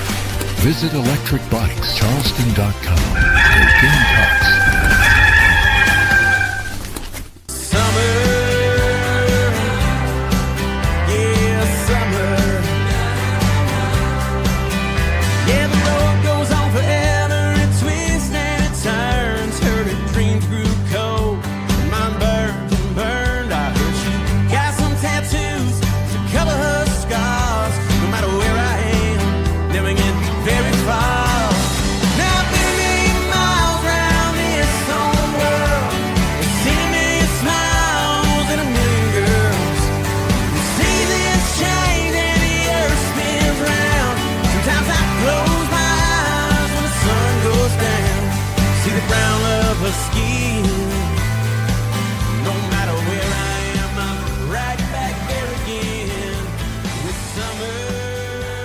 It's pretty much beginning. Built by the Barn Dough Co., powered by Electric Bikes from Charleston. Welcome back inside the Gamecocks, the morning show. And there is our second John of the day, the great John Strickland. Hey, brother. What's going on? Did you have a good Memorial Day weekend? Yeah, it was all right. The rain messed it up. It's supposed to be at the lake all weekend, and that did not work out as planned. I know, man. We got Friday and Saturday in at the beach. Sunday we were just underneath all day playing games like ping pong and cornhole, stuff like that. Kind of stinks, but it is what it is. At least we got a day off yesterday. Yep, it happens. It sucked though, but yeah, basically just sat around lazy on Sunday and yesterday. Yeah, we're getting closer to football, John. So spring meetings are going on this week. We're going to talk about some of that and some comments that Shane Beamer has made as well. I want to go back last week though. You obviously played at Williams-Brice Stadium, and now being a member of the Gamecock Club and a donor and a big time supporter of the program and all that stuff, an alumni. We had seen some stuff, some renderings and things like that, but phase 2 approval came through on Thursday. And now we're starting to get a little bit more of a grasp on exactly what they're going to be doing at the end of this season when they start knocking some stuff down and adding suites and scoreboards and things like that. I mean, John, have you been to every SEC stadium? You've been to about all of them, haven't you? Yeah, I've been to everyone except Missouri. Haven't been there. Okay. That's all right. You can shelve that anyways. Yeah. What stands out to you? What are you most excited about? I mean, I think without this baseball craziness we've had, this and obviously softball, in their remarkable run. I mean, these have been the stories in Gamecock land, but this has been years in the making. John, you okay? Everybody? No, you're fine. No, sorry, my camera dropped off the stand. That was funny. But this has been years in the making. Chance Miller and Ray Tanner and their team years ago have been putting this together. They've had to go through all these state approvals and all kinds of stuff. And now we're getting towards reality here. From the information we received last week, what did you like most about that? Yeah, well, you kind of already knew this thing was going to get approved, right? Yeah. And I know, like, I don't even know if everybody even knows this, but if you sit in any club level, the zone, you have a suite, you sit up in the press box. Everybody got charged a fat fee on Monday, this past Monday. So I know I had to pay $3,750 for the WBS Improvement Fund. Yeah. I knew it was coming, but I forgot about it. Then I saw that much money come out of my account. So, but yeah. People are scrambling right now, checking their bank accounts. Is what's going on. Yeah. And I think it was like different levels depending on where your seats was in the clubs or whatever, or if you already have a suite. But anyways, we already knew that fundraiser was going out to all the premium seating, fans. But I mean, I guess that's what you're asking me. What do I think about the upgrades and all that good stuff? I kind of got distracted when my camera fell here. Yeah, well, I think the reason that I asked you if you've been to all these other ballparks is I do think that a lot of our fan base, and this isn't like, I'm not knocking anybody. Don't please, everybody. This is not a knock on anybody. I just don't think that a lot of people realize what surrounds the Gamecocks in the SEC. Things that I would say that the average fan, John, probably will never invest in, big time expensive suites and stuff like that. And rightfully so. This is a blue collar group around here, as most people are. It's not a knock on anybody, but there are people that can afford these things out there and they do want them. And when you go to these other ballparks, whether it be down in the swamp and they're doing some renovations on their own, or Sanford Stadium, or out in College Station, for instance, or wherever it is, there are a lot of things. Like if you get a good personal look at this and they take you on the tours and you go see it all, you realize quickly there are a lot of things that Williams-Brice Stadium does not have, but that's coming to an end here soon. Yeah. I mean, there's some stadiums to where we're just about even, but the majority, they have way more of the premium luxury seating, boxes, suites, all that good stuff. Florida's one that doesn't have as many as most, But that press box on their home side is so big, they have tons of suites all throughout that whole thing. Yeah. So I'm sure it's like a double number of what we have at Williams-Brice. Well, funny thing is, I asked Coach Tanner about this a while back when all this stuff got, first announced. I was talking to him on the sideline before the Missouri game, and he said you'd be shocked on how many people, how long the list is for people wanting suites. Mm-hmm. I mean, it is a ton of people. And, I've been waiting to get club seats forever, and I finally got upgraded to it for this upcoming season. I mean, people want that kind of stuff. And so there's a long list. So it was time to make this thing happen. I mean, it's kind of been drug out long enough. I mean, I hear there's like a request out there for like 50 to 100 suites that people are on a waiting list for. And we only have what, if you take into account the press box up there and then the suites across the home side, I mean, it's what, 16 to 20, something like that. It's the fewest in the league. It's not a lot. And so there's a long list. There's a deep list of people willing to shell out the premium money to get these things, and companies that want to invest in these things for hosting their customers, clients, whatever. So I think it's a great thing. We're going to lose some seats, but I actually think even from the design on like the student section that I've seen, there's going to be suites on top of that, and it's going to kind of be like a little double-decker type thing. So I think it's going to be great. I think it's going to make the stadium look better. I actually think some of the shapes, and especially in the student end zone, of how it's going to make the stadium, I think it may even make it louder, even though you may have 6,000 less fans in the seats. Yeah, I know. And I, based on the renderings the other day, it does look like they're trying to even, for some of the seats they'll have to remove, maybe add some back, like in the ramps and those types areas and stuff like that too, which is, I've never even thought about that. Yeah, that'd be great. Go ahead. No, I was going to say it's going to affect some of these people that like to stand on the ramps during the game for standing room only, but you're really not getting any revenue from those standing room only, because sometimes they sell those tickets for bigger games and standing room only, and people just come in and stand on the ramp, and it's a cheap ticket, but you can utilize that area to put like premium seating, and I mean, just make so much more money for the university.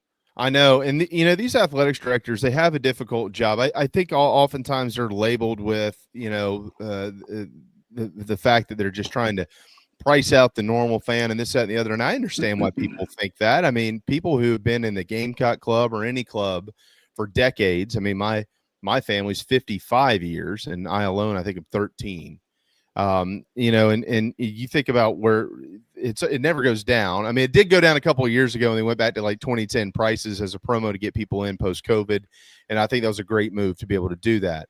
But generally speaking, it always goes up, right, John? And so, people look around and they go, man, we're all being priced out and this, that, and the other. And they've got every right to feel that way. And I understand it, and I'm empathetic to it. Athletic directors, though, they have a job. And, you do have to keep up with the Joneses in this league and across the country. It's not exclusive to the SEC. This is all over the place. You got to keep up with the Joneses. And so they have they have a difficult situation here, right? Where you are trying to accommodate people that want to give you big money so you can continue to enhance the experience and the product and the whole 9 yards. But then you also have to be able to accommodate the people that basically help build this thing. Hey, I've been around paying my dues for 30 and 40 years. Help me out. And it's a fine line of how you do that. And I think anytime those decisions are made, you're always going to have a group of people that are going to be upset with it, and that's understandable. And then you're going to have a group of people that obviously are thrilled with it, and clearly that's understandable. But I think overall, too, you have to be able to separate two things, because we often refer to Williams-Brice Stadium as the environment, and it is second to none. When the Gamecocks are pretty good, that environment's as good as anybody out there. We all know that. We see it. We've been involved in it. And I think that there's a fear that sometimes when you add all this stuff, it might take away from that environment. But I don't envision that being the case. No, I don't think so. I mean, I think some people, like on the lower west side, they're going to have their seats affected. But If you've had them for a long time, they're going to try and accommodate you the best way possible. But just to put this into perspective, all right, so we hold right at 78,000 right now. Okay, there's only 46,000 season tickets sold pretty much on average every year. Mhm. So think about that. That's 30,000 tickets that are not gobbled up for season tickets. And a lot of it is on the visitors' upper deck side, are the ones that don't get, bought. So it's time to utilize some of this stuff and make more revenue for the university. I mean, yeah, some people are going to have to move their seats around, which sucks. But I'm sure, if you've been a Gamecock Club member long enough or your donation level, they're going to take care of you and put you somewhere, good. But it's completely necessary in this day and age of college athletics. I mean, it just is. And just to give everybody an idea, at South Carolina, we're in the mid-tiered, maybe down a little from what a lot of these other universities charge for tickets and donations to get tickets. So we're actually priced pretty good to where the university has us compared to a lot of these other schools. Well, and the score, like for instance, the scoreboards in the south end zone. I mean, I remember sitting in the student section, of course, when that was before the new one was built, but having to turn up, like there's some things that are kind of, it's like, why hasn't this been done? You know what I mean? Like, why aren't there scoreboards on this side, for instance? And the one I remember, Coach Tanner, I think it's probably a year or two ago when they first kind of rolled out the first phase of this thing, and here's what we're thinking. And he mentioned specifically, we want to enhance the student section. He had mentioned creating a club and stuff like that for them. It looks like that is sticking. They're sticking to the plan here with that. They're going to try to revitalize some things over there. And I think it's good. If I've got a gripe about anything with Carolina football over the last few years, and again, this is going to come off as kind of an old man sour grapes type deal, it's the amount of students that leave early. Yeah. It's not exclusive here. It happens everywhere. It does. It happens in Alabama all the time. It happens at Ole Miss all the time. It happens in Athens, Georgia all the time, regardless of how good those teams are. Lane Kiffin has been very outspoken about this with his own students over the years. I know Shane has subtly mentioned it a couple of times here. Like I don't think they get it, John. Like they get a ticket that's warped into their fees and they're paid for. So, in the lottery, if you get a ticket, you get to go and you don't have to pay for it. Everybody else doesn't get that opportunity. Like this is done. You've squashed it. You just get to go and enjoy yourself. And a lot of these kids are coming down from the Northeast or wherever, and that's fine.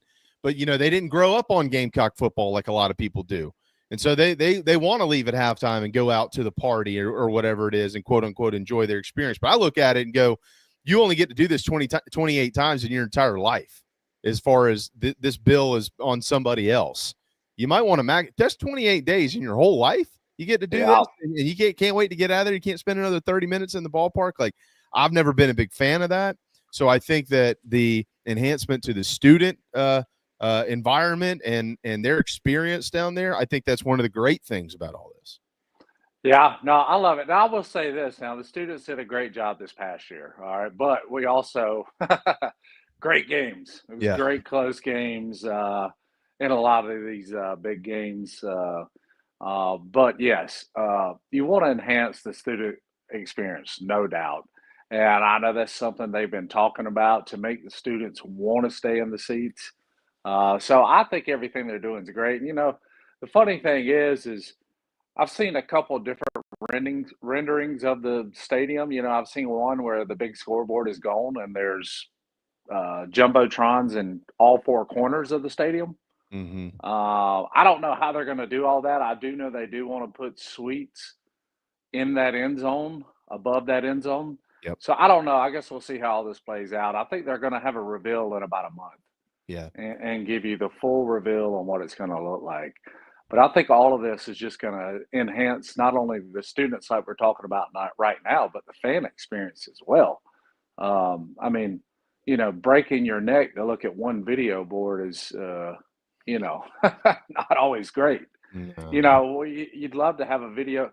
like say if you're, on the 20, 30-yard line or towards the end zone, and the ball's on this goal line down here opposite from you, be great to look, see the play, and then just look straight up for a scoreboard instead of doing this, that would be great. So I think it's going to enhance the fan experience. You can never please everybody, right? No. You just can't. But sometimes, like the old saying goes, change is inevitable. I mean, nothing ever stays the same, and things happen, and they're doing it for the better of the experience for the fans and the revenue for the university we all love. And because you got to keep up with the Joneses this day and age in college athletics, as we all know, with paying players and all this stuff. Yeah, and Jeremiah Donati's looking to that stadium as an asset too, and being able to bring in additional revenue with concerts and the whole 9 yards. Yeah, I think there's going to be a bigger plan for that than a lot of people think. Probably much to the chagrin of our friend Clark Cox and his team. They're going to have to get that place ready and replace turf and all kinds of stuff. But millions and millions of dollars. It's kind of part of the game now, Yeah. I know they're going to start on that home side, and then they'll move over to the east side at some point. I think the biggest waste is, those seats down there on the bottom behind the visitor sideline where nobody can see anything. They need to change that up and do some enhancements on that side of the field as well, which I know it's the next one in the pipeline. I mean, they're going to do it here eventually. Maybe it's 2 or 3 years out for that side. But I think it's going to make the stadium look great. It's coming. There's no question. All right, let me ask you. So this week you got spring meetings going on, and there's a lot of stuff. It's hard to even keep up with all this stuff. You know what I mean? We'll talk to Mike a little bit later on in the week about some of the comments that Greg Sankey has made, and obviously we'll let the meetings kind of progress themselves and seeding and the future of the playoff and how many SEC teams get in and this, that, and the other. But I want to bounce off some comments that Shane Beamer has made. And he was asked about the 9-game league schedule. He said, "Look, I'm all for a 9-game league schedule, and I'm glad that Coach is saying that. I am too, John. I don't mean this disrespectful to many of the FCS opponents out there or anything like that, or even some of these Group of 5 opponents that come to Williams-Brice Stadium in non-conference games. Matter of fact, it's always great to enjoy the win. There's no doubt about it. But I also love the environment, and I think most people do when you get an SEC team in or you schedule a big-time non-conference game. This year, of course, they got Virginia Tech and Atlanta. They've got some home-and-homes coming up with teams like North Carolina and NC State. Next year, Miami. They'll make the trek to Coral Gables, et cetera, et cetera. And Shane Beamer said, "Look, I'm cool with 9, but we have a built-in, and we're not even discussing getting rid of the Clemson game. It's the best thing going." Shane, that'll never happen. Yeah. It'll never happen. We know that. But what has been happening is the scheduling of another Power 4 conference game. South Carolina has made an effort to do so. A lot of teams have over the years. The big ones, Georgia and Alabama and Texas, they all play big time opponents. And Shane Beamer's saying, "Look, if you want to go to 9, that's great.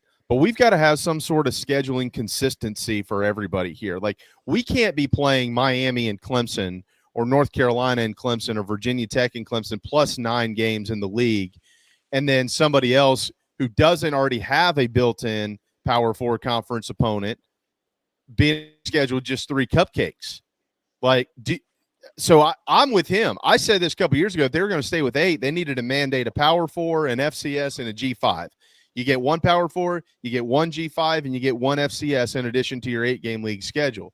But if they go to 9, there's going to be a lot of coaches, Kentucky, South Carolina, Georgia, Florida. Those are the 4 that play a rival from another league every single year. And I would imagine they're banding together saying, hey, teams like Ole Miss, they've got to schedule somebody that equates to what we have to go through here. Yeah, I agree. And, I think there's got to be some incentive to play a 9-game schedule, honestly, in this league. Which I know Sankey is working on with, making his push with the playoffs. Hey, SEC needs 4 teams in, which I totally agree. The Big Ten definitely needs 4 teams in. Totally agree on it.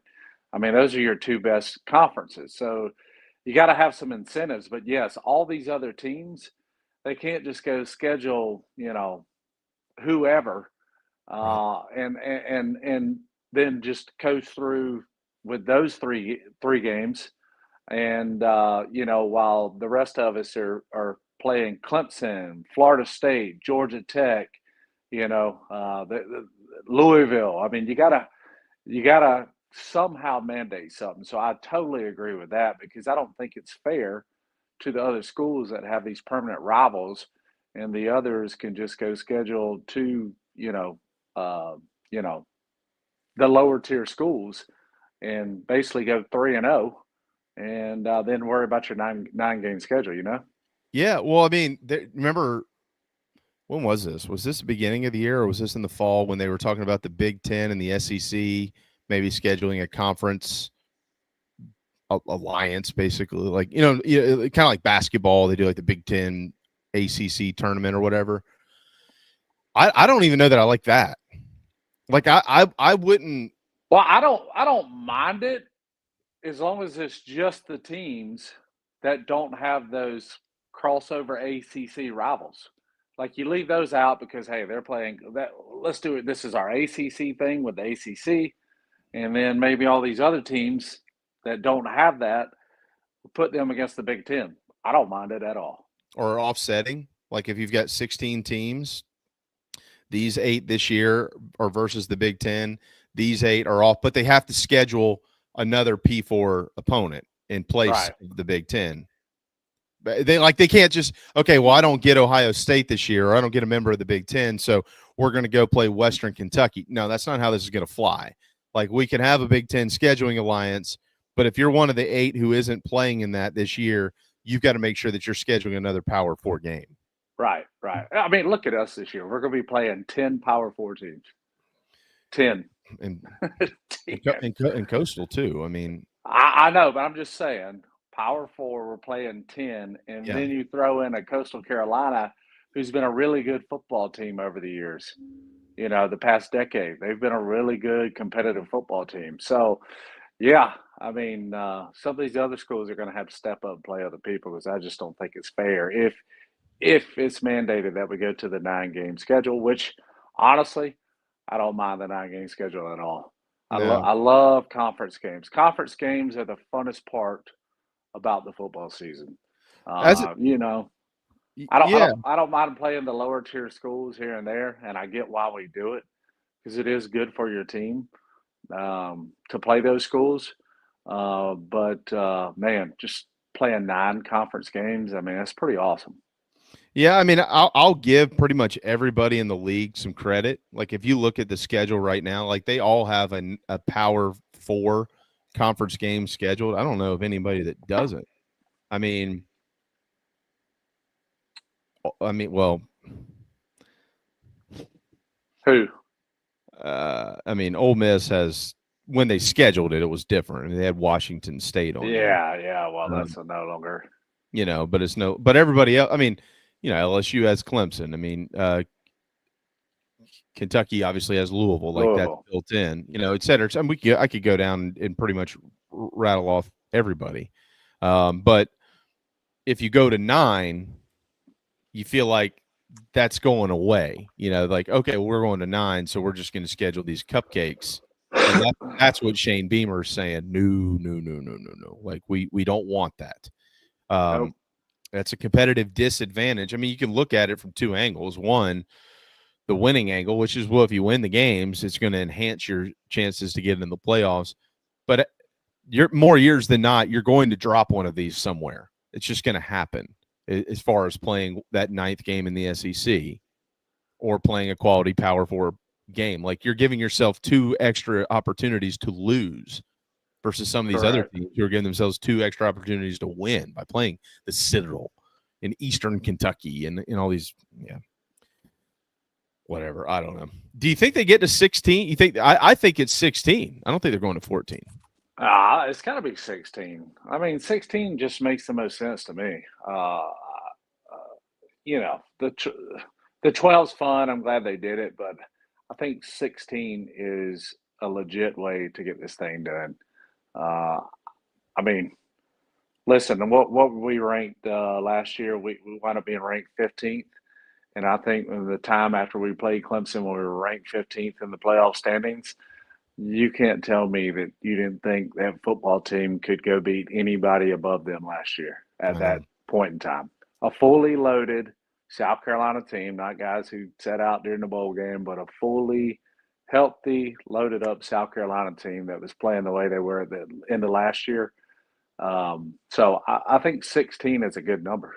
Dude, Greg Sankey has played his cards remarkably well with this. I mean, people can argue what he's saying and how kind of blunt he's being about things. We're the mighty SEC. We're going to pound our chest and we're going to get what we want. But he's put himself in a position to do that. Tell me one other conference commissioner that wouldn't if they had that power right now. Of course they would. They all would. Some of them have tried to do it without the power. And that's what's crazy. And Sankey just sat back and let this whole thing play out, John.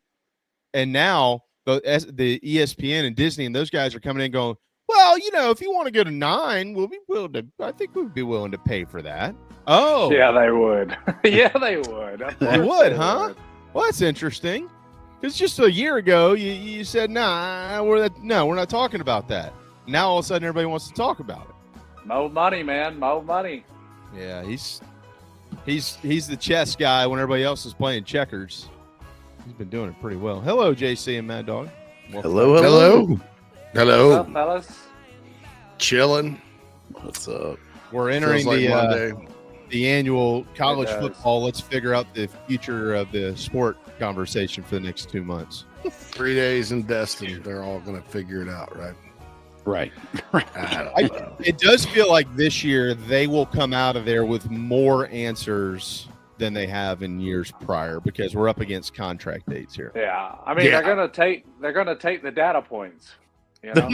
They're gonna consider all the data points. Yeah, I think they're taking it. They're taking it out of the hands of the clown show that picked the field last year.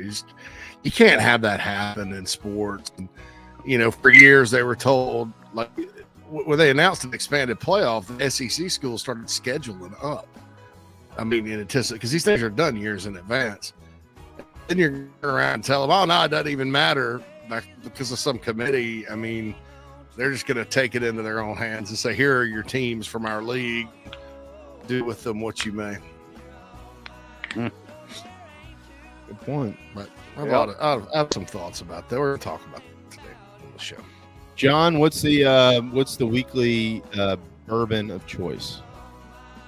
Oh man, this week let's go with some Weller Antique 107. Oh, good choice. I got an old bottle. This one's 10 years old. Like it was produced in 2015, and this is newer. So there you go. Great pour. Delicious. Good luck finding one, but I am hearing. I've been hearing, though, they're going to start being on the shelf more and more here in the next 6 months. Really? That big expansion Buffalo Trace did back in 2016, they put $3.5 billion into.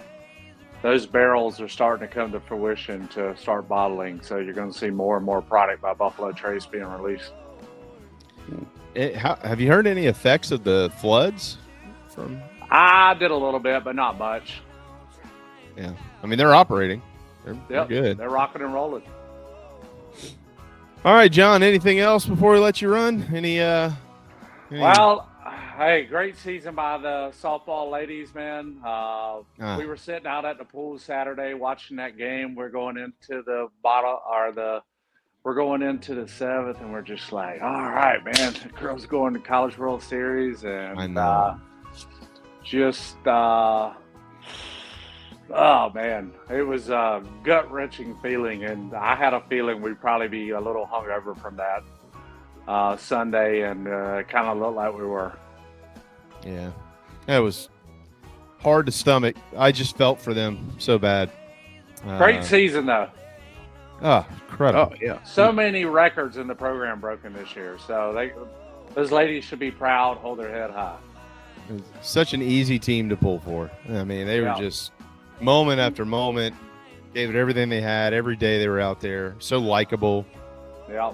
Yeah, I can't wait to get Ashley on soon, and once the dust is settled, and recap it all with her. And you could see the hurt on her face on Sunday. She was just devastated for her team. That was tough to stomach. But all right, buddy. Thank you as always, man. We're getting into the less than 100 days till football stuff, so we'll start having some fun. Oh yeah, the players are about to start having fun. It's time to crank it up and get it rolling. Yeah.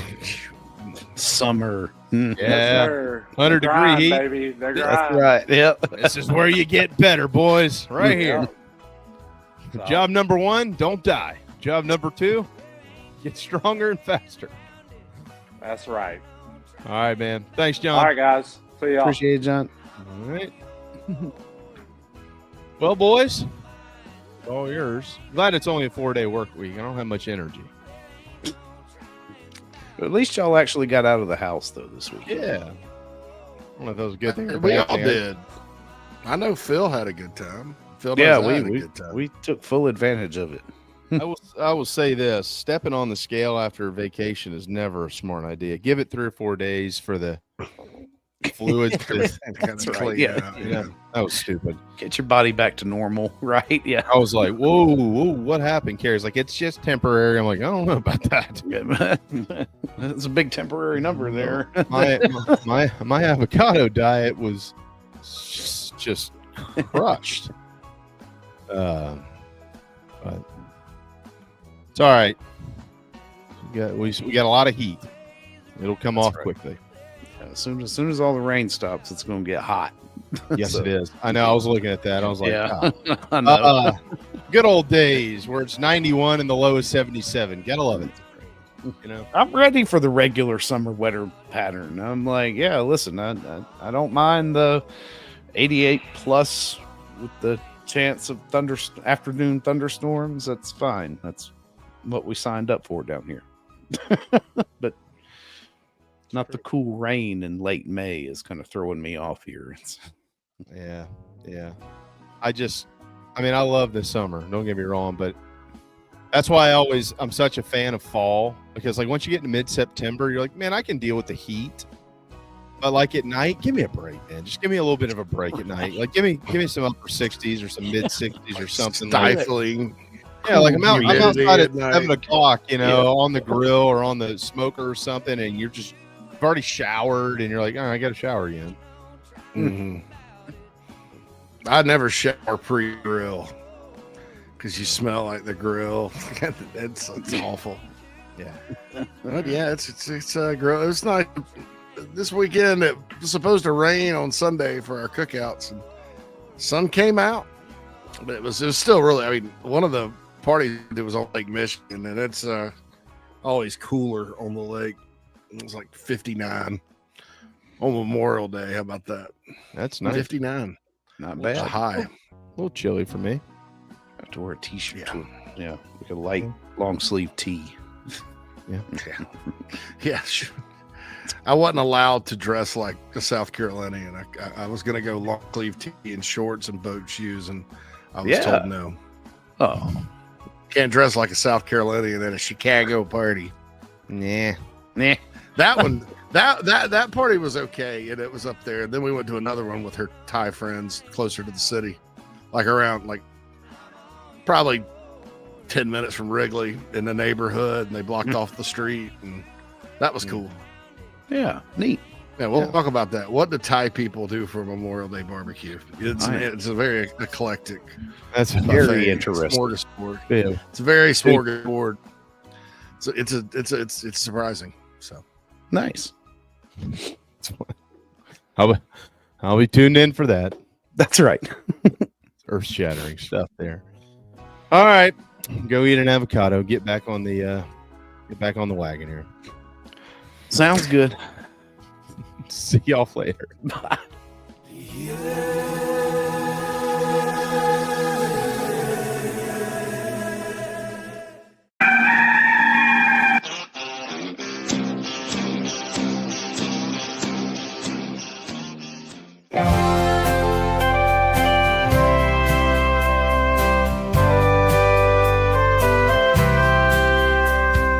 I should not have screamed in terror that fine day. wig and did not know what to say. It left me sort of startled and confused. Red lips and white makeup and those big old red shoes. But my daddy tore a knot in me for being so damn rude. He said, son, don't you know that clowns are people too? Clowns are people too. Big red shoes. Clowns are people too. Don't be rude. If you weren't a bit lucky, then this could easily be you. I met your mom when she was up on that old trapeze. What can I say, but hey, I had a thing for circus freaks.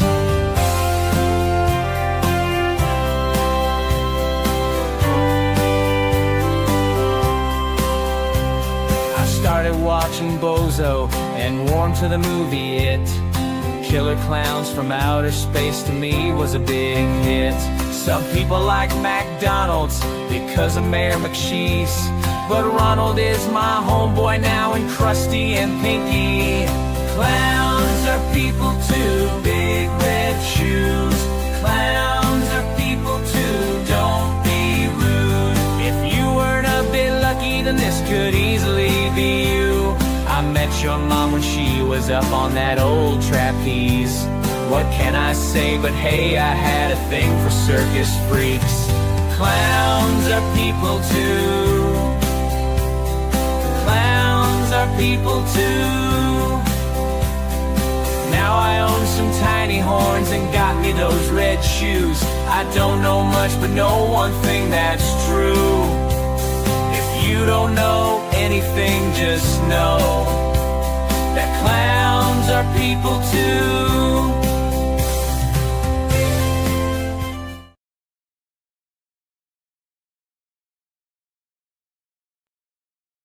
Welcome to Inside the Gamecocks, the show, part of the Chiefs Sports Network. Mad Dog's upstate raised and reared up near the tater patch. He flirted with that upstate team, now bleeds garnet and black. It's been almost 2 decades since JC started Big Spur. He may live outside of Chicago, but he's all Spartanburg. It's the show, the Gamecock Show. ITG, Phil and JC, it's the show.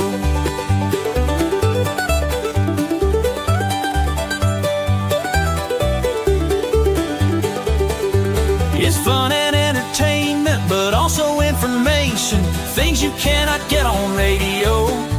It's the show. Gather around, all you Gamecocks, it's the show. The show, the show.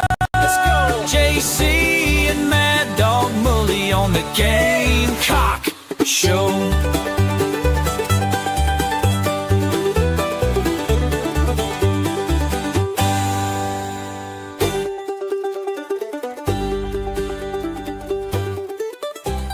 Welcome in, everybody. It is Inside the Gamecocks, the show. Phil Mad Dog Mullinax here, JC Sherbert over there, coming off of a long weekend. Hope everybody had a long, happy, safe Memorial Day weekend.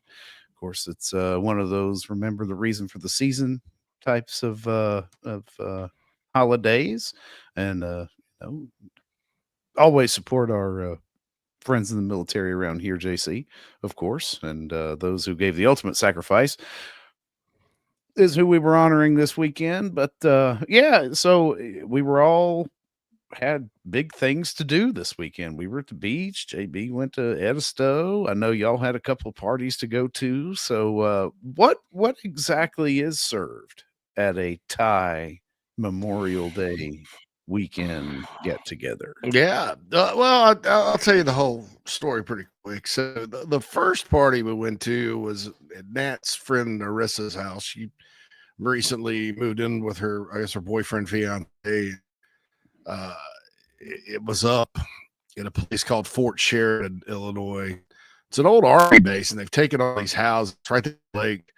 They've taken all these houses and remodeled them and turned them into swanky, nice homes. and it was very swanky. Sitting there I'm trying to plan, and I'm like, well, what's on the menu? Kind of like we do on the tailgate show. What's on the menu? And I'm maybe I definitely knew it was catered. It was going to be catered. I didn't know, was it on the lake? Was it not on the lake? It's kind of lake adjacent. Really kind of a little too cool to even be like on the beach in front of the lake, but beautiful view of Lake Michigan there at Fort Sheridan. And it's so, man, it's something else. It looks intimidating when you look at it in the winter and it's frozen. And good Lord.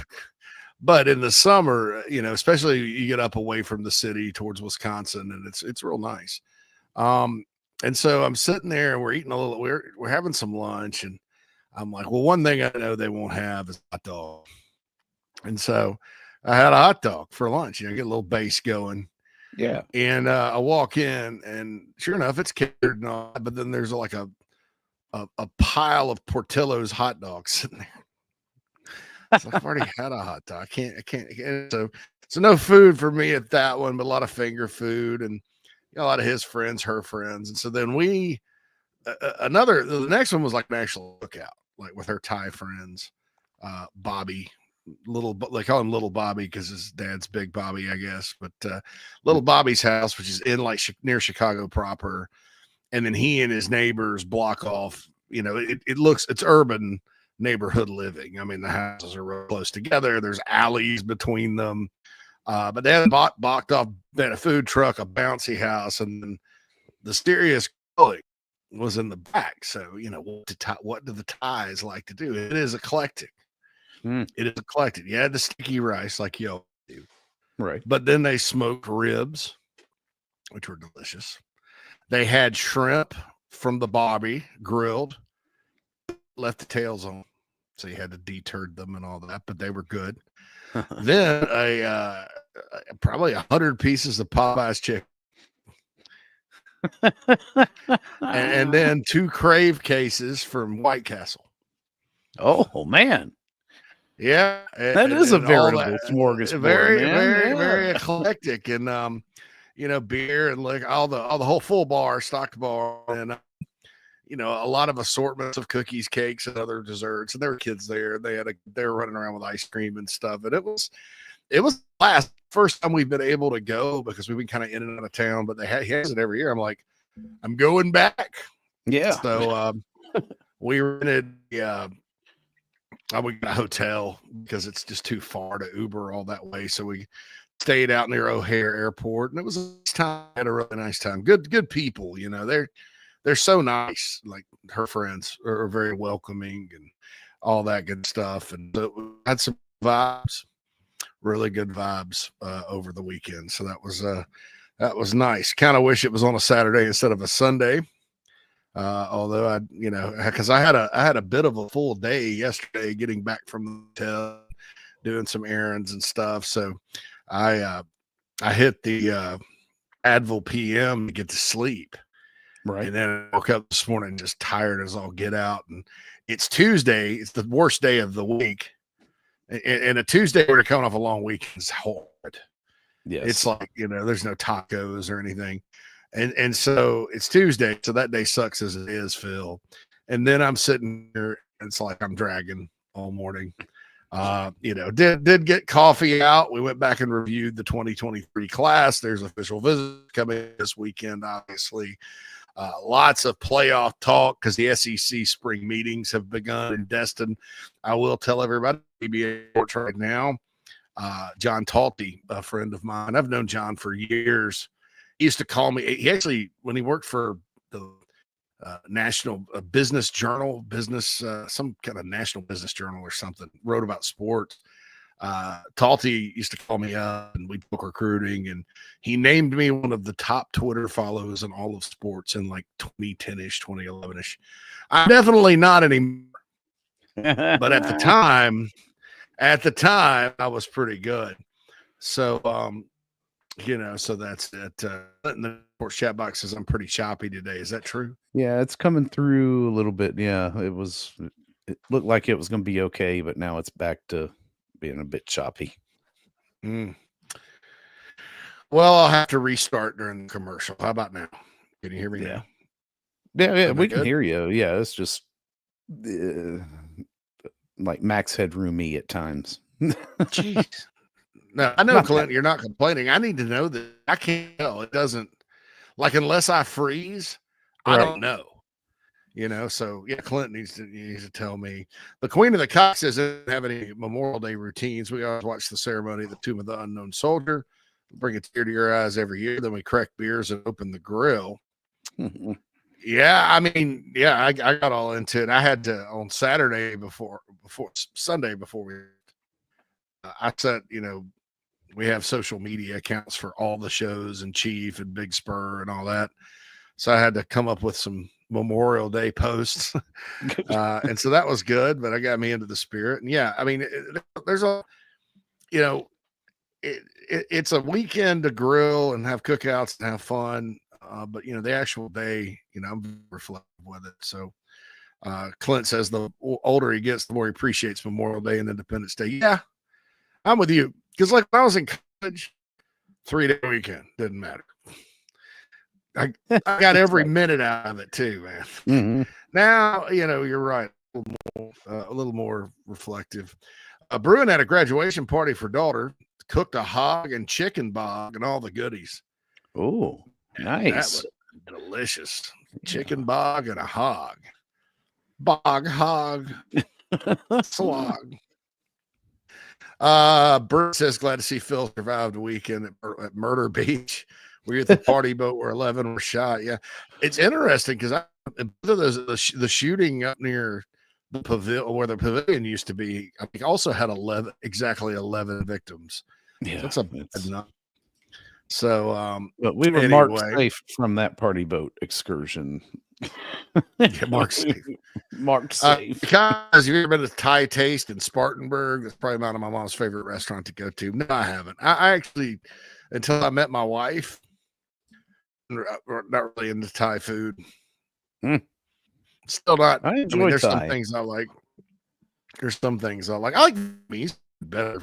And shoot, don't let my wife hear it. No, my wife cooks really good Thai food, but and she likes Chinese. I'm a big Chinese person either. Right. Had a bad incident at a Chinese buffet when I was working in newspapers in Gainesville, Georgia. Made the mistake of reading the health department report. Yeah. Yeah. Okay. So 64 is a passing, like they don't shut you down. That's the minimum. This place had 68.5. The report, the newspapers, they put it in the thing. It was like thick mold growing inside of ice machine. No.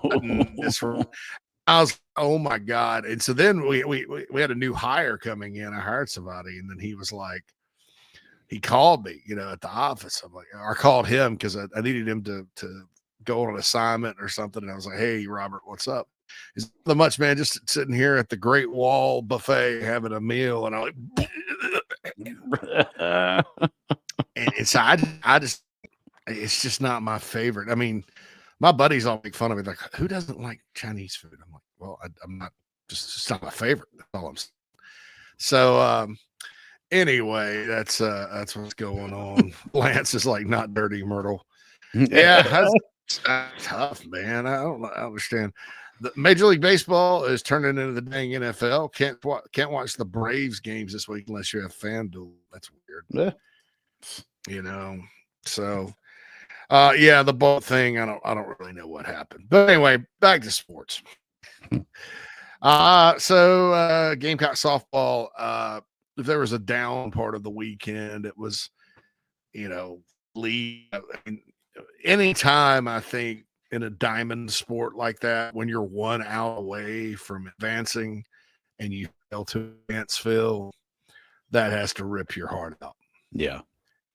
I mean, that was tough. I mean, gosh, the girl just did over it. And then you could kind of, I think everybody was kind of so stunned by that. Then you could kind of feel that the next day probably would not go their way. Don't you think?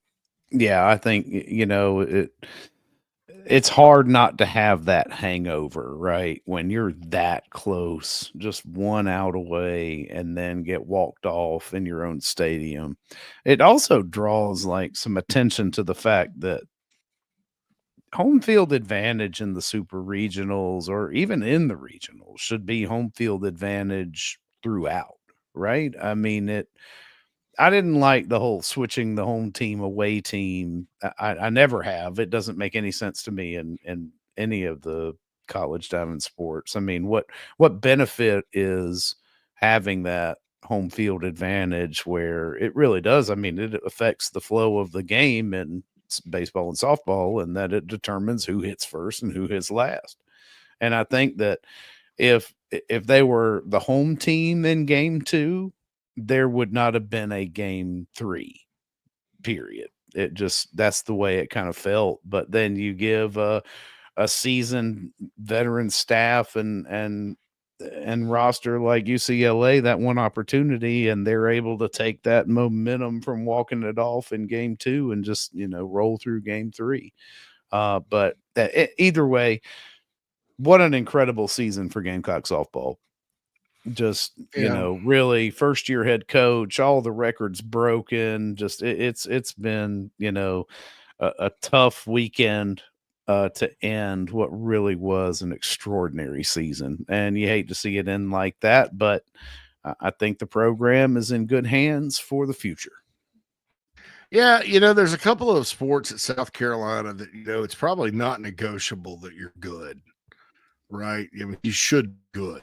And one of them is softball. I mean, it's a softball state, lots of folks play it. I mean, the high school ranked full players, you're smack dab and you're in warm weather. So softball, you should be good. And then golf, there's no excuse for South Carolina not to be good at golf. And then both golf teams actually went to the NCAA finals this year. And that was it was a good year for both of them. So I always wondered, Phil, kind of like why Carolina softball was just sort of And then I think it stuck in people's craw that Clemson did not even have a team. And And then they were all of a sudden just good right off the bat. And you're like, oh, well, wait a minute now. So I think the Gamecocks, heartbreaking seeing Ashley Chastain Woodard after the game and the press conference, the emotions of it. But she said some really good things about why South Carolina is a special place. And she embodies kind of, I think, where everybody wants this thing to go is, a special place for a reason. And there's been elements of University of South Carolina athletics that have been special for 100 years, namely the fans that packed out the stadium for all 3 games. And so the more people that are like-minded like her and Shane Beamer and, the other folks they have on staff, I think that's a positive thing as far as the culture of the overall program. I talk a lot about having people that are kind of your own people. And Ashley Chastain Woodard is definitely that. So what a great season it was. And I think there's a lot to look forward to. I think she's going to get out, Phil, and recruit her butt off. And yeah, I think she's a likable coach. I mean, you look at all the players she brought with her from Charlotte and what she was able to do in the portal in a short amount of time when she was hired. Now away you go. You have a super regional trip to sell, and Gang almost made it to OKC.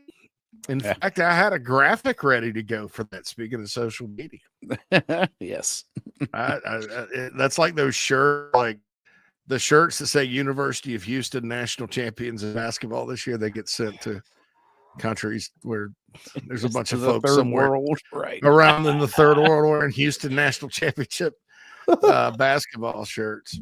So that was that too. Craig really hit it over there. His first hit of the weekend. Yeah, I heard I was listening to the announcer said that, like, she was hitless. It's like in the diamond sports, man, that's not always good news. If you get a good hitter up that's like 0 for 4. Yeah, right. That's not always good news. That's like, oh man, sometimes the struggles continue, but there's a higher chance they're going to eventually get you. and they definitely needed that to happen. All right, so let's hit a break. Phil, do I need to restart, or are we Yeah, give it a restart. Just I just turned my computer on too. I had it off, which is so kind of crazy. I wonder if you're on like Verizon. you know what I didn't do? I didn't turn Zoom off. Oh, so let's maybe see if there's too much going on. Zoom's not running. It makes it better. Well, I'll restart, and we'll get a break in. And before we get a break in, I do want to tell you about Gamecock Traditions. GamecockTraditions.com all across the world has all sorts of awesome South Carolina gear for you. Also, the brick and mortar stores at the Village at Sand Hills in Northeast Columbia, also out in Lexington. Be sure to follow their social media accounts. They're all awesome. We have friends there. That's where we love to get our gear, and we appreciate their sponsorship of the show and the morning show and everything else that they do. Also, don't forget SEC Sunday night debuts right here on the Chief Sports Network with Rob Williams and Craig McMichael. It's Craig McMichael, right? Craig McMichael. Yes, I believe so. Craig Yes. McMichael. I didn't want to mess that up because that's like a common name, like McMichael, Craig. But so yeah, looking forward to those guys being with us.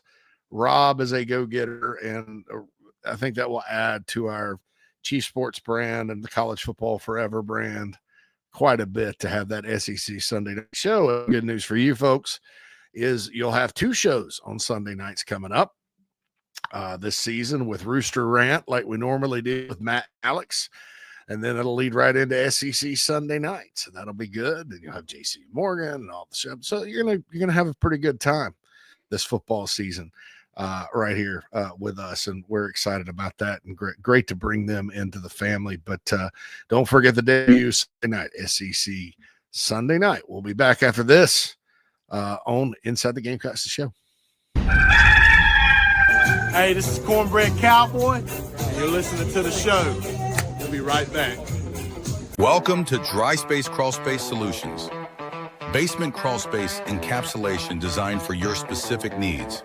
Your crawl space can be susceptible to all sorts of issues, including moisture buildup, mold growth, and structural damage if not cared for properly. Let our trained experts provide basement crawl space encapsulation solutions to protect your home, improve air quality, and enhance energy efficiency. Schedule your consultation today for a safer, healthier space at dryspacecs.com. Dry Space Crawl Space Solutions, proud supporters of your South Carolina Gamecocks. The Aventon Adventure 2 takes the same basic design as the original Aventon Adventure, making it an adventure bike designed to take you places that typical roads just don't reach, allowing you to ride whatever terrain you want based on your whims of the day. Look at what you're getting: hydraulic disc brakes, torque sensor for responsive pedal assist, great LED lighting, suspension, a beautifully welded frame with excellent build quality, included rear rack, included fenders. The list just keeps going on. Visit electricbikescharleston.com for more. Welcome to Palm Casual Patio Furniture. Because we are the factory, Palm Casual has the ability to offer the highest quality outdoor furniture paired with world-class service. Since 1979, our factory showrooms have done our best to make the buying process as easy as possible for our customers. Our understanding of the many factors that go into your decision has helped us create our 30-day trial period that increases the level of comfort our customers feel during the shopping experience. Visit us in Somerville, Mount Pleasant, Myrtle Beach, and Bluffton, and online at palmcasual.com for our products and out-of-state locations. Go Gamecocks! Welcome home. That's what the Gamecocks say, and so does nationally recognized the Barndominium Company, where they are building dream homes in the Carolinas, Georgia, and Tennessee. Their turnkey process can be custom designed and takes 6 months on average. Make your dream a reality. Visit thebarndominiumco.com, thebarndominiumco.com.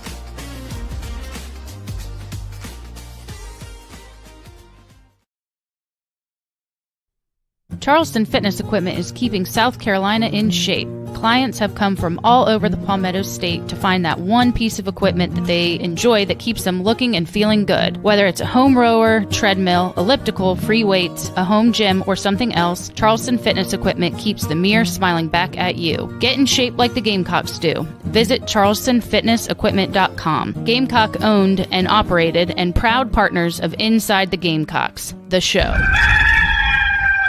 Nana's Porch presents a Southern staple, delivered right to your doorstep. Nana's Porch locally crafted pimento cheese has been a hit for years at weddings, tailgates, and other events. Now you can order online and have it sent to your home. Visit nanasporch.com. That's nanasporch.com and click the pimento cheese tab to choose between their original pimento cheese and their jalapeno smoked pimento cheese set. nanasporch.com, man, that's good.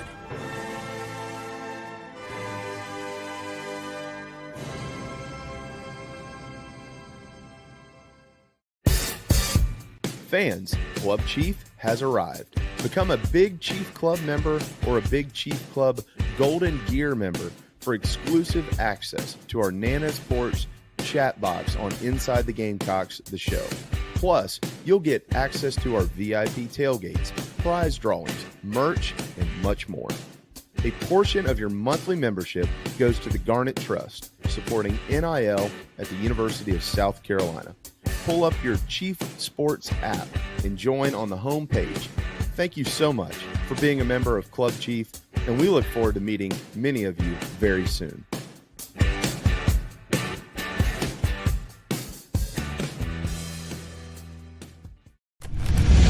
Ladies and gentlemen, here it is.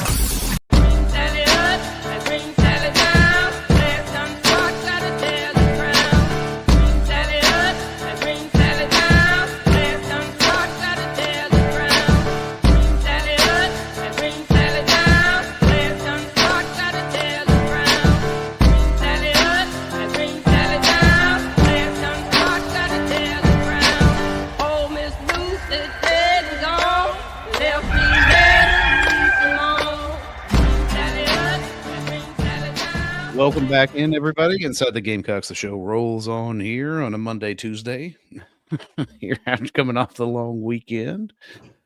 Oh, looking around here, what do you expect to come out of Destin in these? God, games, yeah, it gives me a headache. So I know. I look, normally with these things, Phil, the answers we all seek are not ironclad.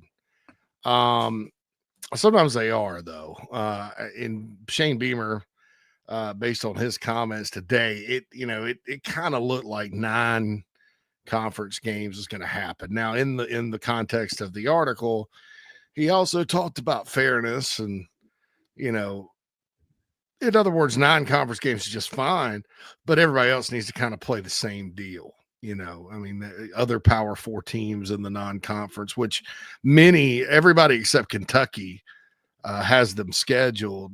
Kentucky, though, does have an out because they play Louisville every year. So, Auburn typically, there's some years Auburn plays 4 cupcakes, in addition to, but they've beefed it up, and Auburn they played Cal home and home, and they've got some. I'm not quite sure who Auburn plays this year, but they're one that normally would cupcake it up a little bit in the non-con. Everybody kind of used to give Georgia crap about, Georgia Tech's not that good, but they can't help it if Georgia Tech isn't any good. They play them. They're a Power 4 school. They can't help it that Paul Johnson refused to recruit for a long time. Right. And left the roster like it was, and then they hired Jeff Collins. But as we saw last year, that's not a game that's just a layup for Georgia every year. And then Georgia goes out and schedules Clemson and Florida State. They have Florida State coming up. They've had Notre Dame. Just about everybody in the league. Arkansas, good God, look what they do. They have Notre Dame this year, and then they also a few years ago, they scheduled Cincinnati and Liberty in the same season as part of the non-conference. And they play They played Texas and Oklahoma State. I mean, just about everybody plays good out of conference opponents, even if it's not a standard rivalry game. So I look at it and I'm like, well, that's probably something you can arrive at as far as all that goes. I think that 9. What may be happening here too is maybe and it's tough with Georgia because Georgia, with their 3 permanent opponents, Phil, when you have 9 games, you're going to keep your secondary rivalries. In other words, Tennessee, Alabama, Auburn, Georgia. Texas has issues because the league isn't going to want Texas OU to be every other year. They want A&M to play Texas every year as well. And so that saves that. Like Texas will play Oklahoma and Texas A&M and probably Arkansas because that's a big game for Arkansas. So their 3 are probably set. Like Georgia, they're going to have Florida and Auburn definitely. Would the 3rd be South Carolina? Would it be like Vanderbilt? I mean, I don't know. South Carolina, when they were looking at 9 before they just went with 8 temporarily, it looked like South Carolina was going to play Kentucky, Florida, and Georgia. Some speculation that be Kentucky, Florida, and Tennessee. But from the word was, when this got put on pause, was Kentucky, Florida, and Georgia. So, will the Gamecocks stick with like Florida and Georgia, or will you throw the Mayor's Cup back in there, or will they get Mississippi State or Vanderbilt or something like that? So, those are the questions from a South Carolina standpoint. The bigger picture, I think, is this with 9. Number one, 9 is going to keep, I think, a bunch of the weird tiebreakers from happening.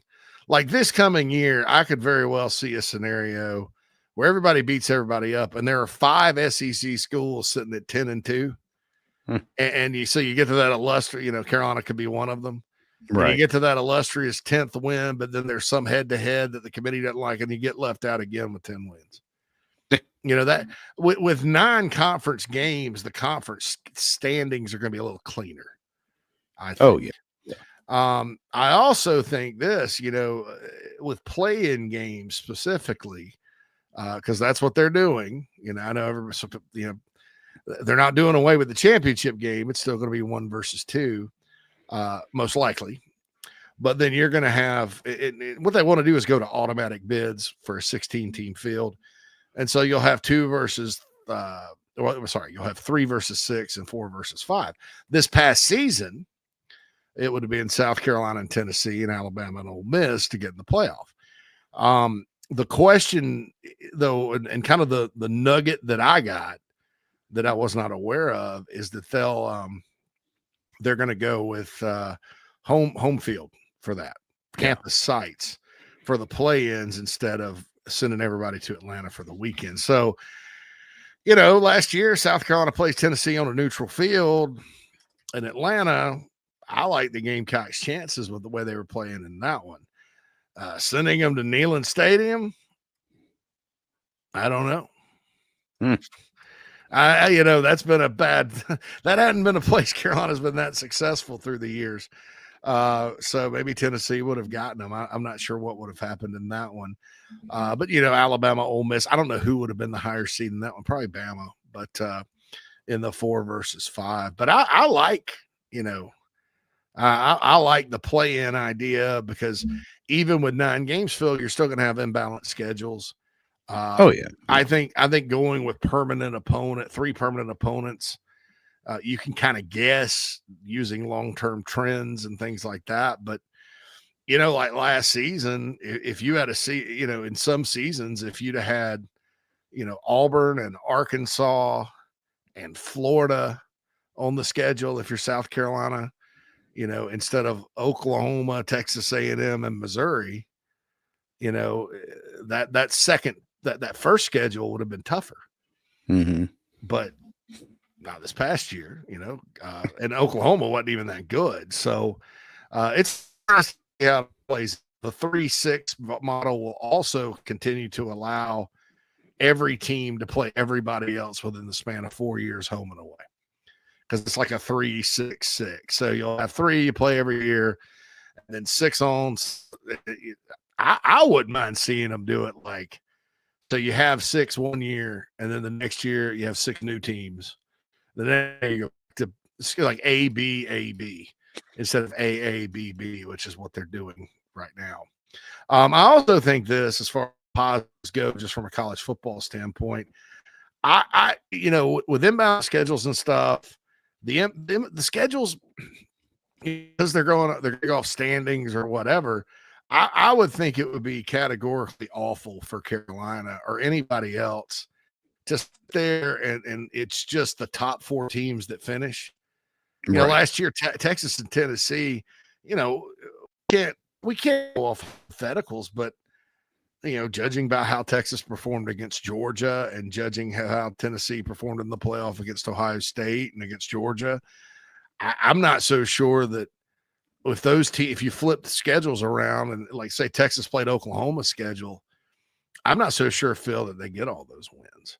Now, they're good. They certainly were talented enough to have but there were some, they were still Texas at times last year. Right. Yeah.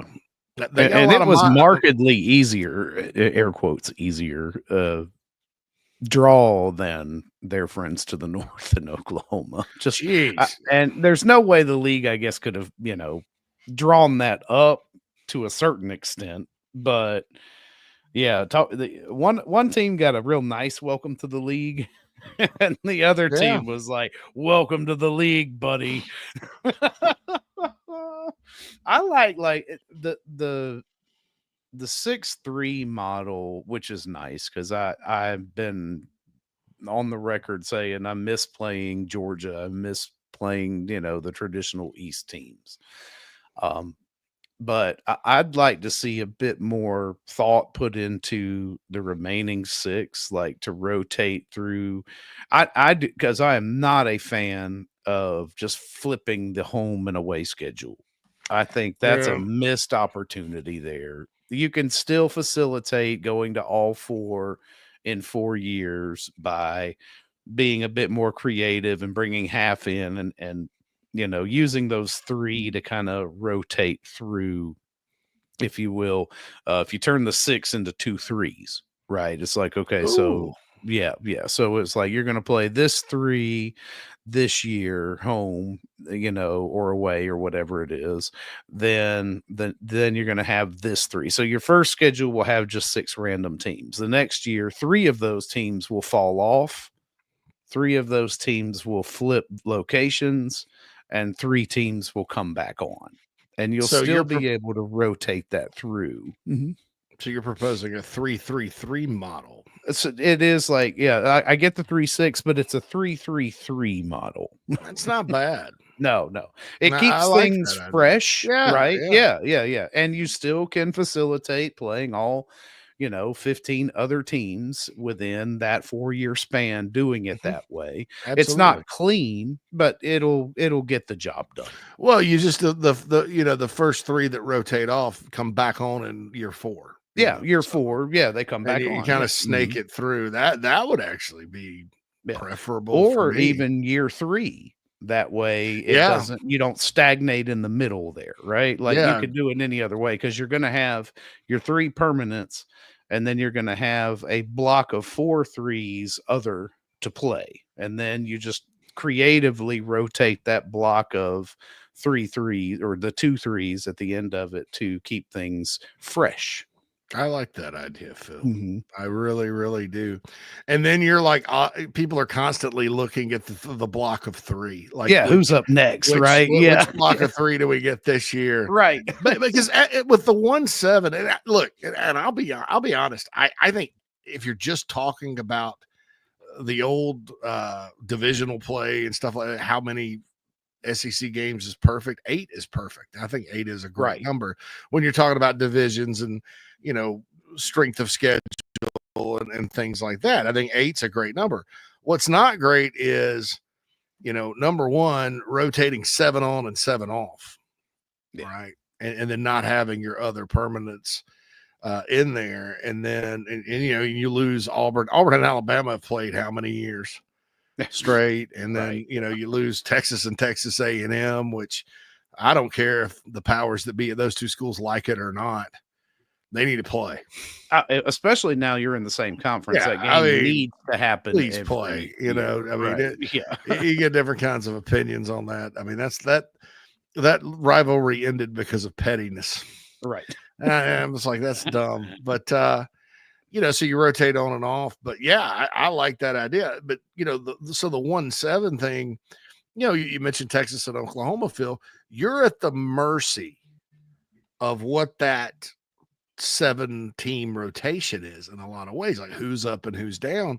And you can hit the scheduling lottery one year, which I don't know that Tennessee didn't do last season.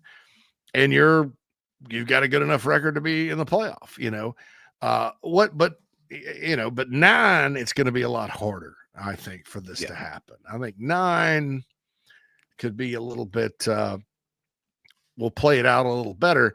And then if the top 6 get to a play-in, then okay, you did have a team with a little bit tougher schedule, but they still finished 6-3 in the league, and they're going to go play number 3, who was maybe 7-2, but they got to play the bottom 2 teams in the league, and you had to play the top 2. You can still settle it on the field. Yeah, exactly. You get to settle the strength of schedule on the field as opposed to just take it at face value. Yeah, and I think that's pretty much I think that's as fair as you can get it. There's no way you can possibly with 16 teams in the league, the Big Ten has 18. There's no way you could sit there and come up with any kind of scheduling model that makes everything fair. I mean, you could, and because what in certain eras of college football, I think you could. I think when Carolina came into the league, Phil, what they did basically was, what happened for, I'm losing my train of thought. Okay. I just got a text. Sorry. No, you're in 92, what they did was, you have the Big 6, and the Big 6 is still intact because Texas did not win the league. That's right. Yep. So it's been 1963 when Ole Miss won the SEC. And then in 76, Kentucky tied Georgia or somebody for it. Back then, the SEC, they played like 6 conference games. It was weird. It was strange. It's like, we're in this league, but we don't want to play each other. I don't know what the deal was. I need to go do a deep dive on what really went into SEC scheduling models pre-1992. Oh, I can only imagine. but what they did was they were like, okay, we're going to split these 2 divisions evenly as best we can for geography, and it worked out. Auburn, Alabama, and LSU in the West, the 3 that had won, and then Tennessee. Florida had just won the SEC for the first time that counted in 1991. So Florida, Tennessee, and Georgia in the other. And then you spread everybody else out. The 2 Mississippis, and Arkansas go in the West, and then South Carolina plus Kentucky and Vandy. And then the permanent opponents were kind of teams on your level, right? Carolina's first 2 permanent opponents were Arkansas and Mississippi State. Georgia, though, had to play Auburn and somebody else. I don't remember who the other Florida LSU. No. That's West in the West. 2 Western opponents. Yeah, maybe it wasn't Alabama. Maybe they played Ole Miss. I think they played Ole Miss every year to begin with. And then it fell off, and you only had 1 permanent opponent, and Carolina stuck with Arkansas. But there was a way to balance that out, right? Now there's no divisions. There's all these teams are in the league. And you don't really, with the transfer portal, know year to year how, this team should be good. They're fill in the blank program. But if they get a bad portal haul and they're counting on these guys, and it's just a bunch of bad apples, right? Then hey, they're not going to win. And you're going to be screwed. There's going to be an easy win for somebody. Because the season will tailspin, and you can't anticipate that, and there could be more than one of those teams that pop up on the schedule. So I mean, just think about like when we were all looking at even week to week last year, how it changed. I mean, when Texas A&M came to South Carolina, Texas A&M was the only undefeated team in the SEC left. And what happened? And then, nope. And then, but what is this? They lost to Auburn, and then, but what is this? They lost to Texas, and then they lost to Southern Cal in the Las Vegas Bowl and finished 8-5 again. 8. You know, I mean, but that's the point. I mean, there was a moment last year after LSU escaped Columbia and then beat Ole Miss at home where you thought, oh, these guys are good. You know, Ole Miss loses to Kentucky, battles back, and up until the Florida game, you know, it looked like they were in good shape. So, because they beat Georgia. I mean, there's just, you know, Tennessee got a lot of mileage out of beating Alabama, but then nobody else could beat them because there was nobody. I mean, Tennessee did not play Carolina. They did not play A&M. They did not play LSU. They did not play Ole Miss, but they finished 10-2. And so to Ward Manuel, that was, you know, it's just hard to do with 16 teams in the league and just the unpredictable nature of players. I mean, it's pretty easy to say before the transfer portal and NIL, when you're like, well, if Alabama is one of the good teams and all that, well, that's okay because, you know, if they're not good one year, so be it. But they're usually pretty good. They should be good. History tells us that, you know, and but now, best of luck. Yeah, who knows? Yeah, I mean, Phil, when Oklahoma could go 7-5 this year and have a dramatically better football team than they did last year.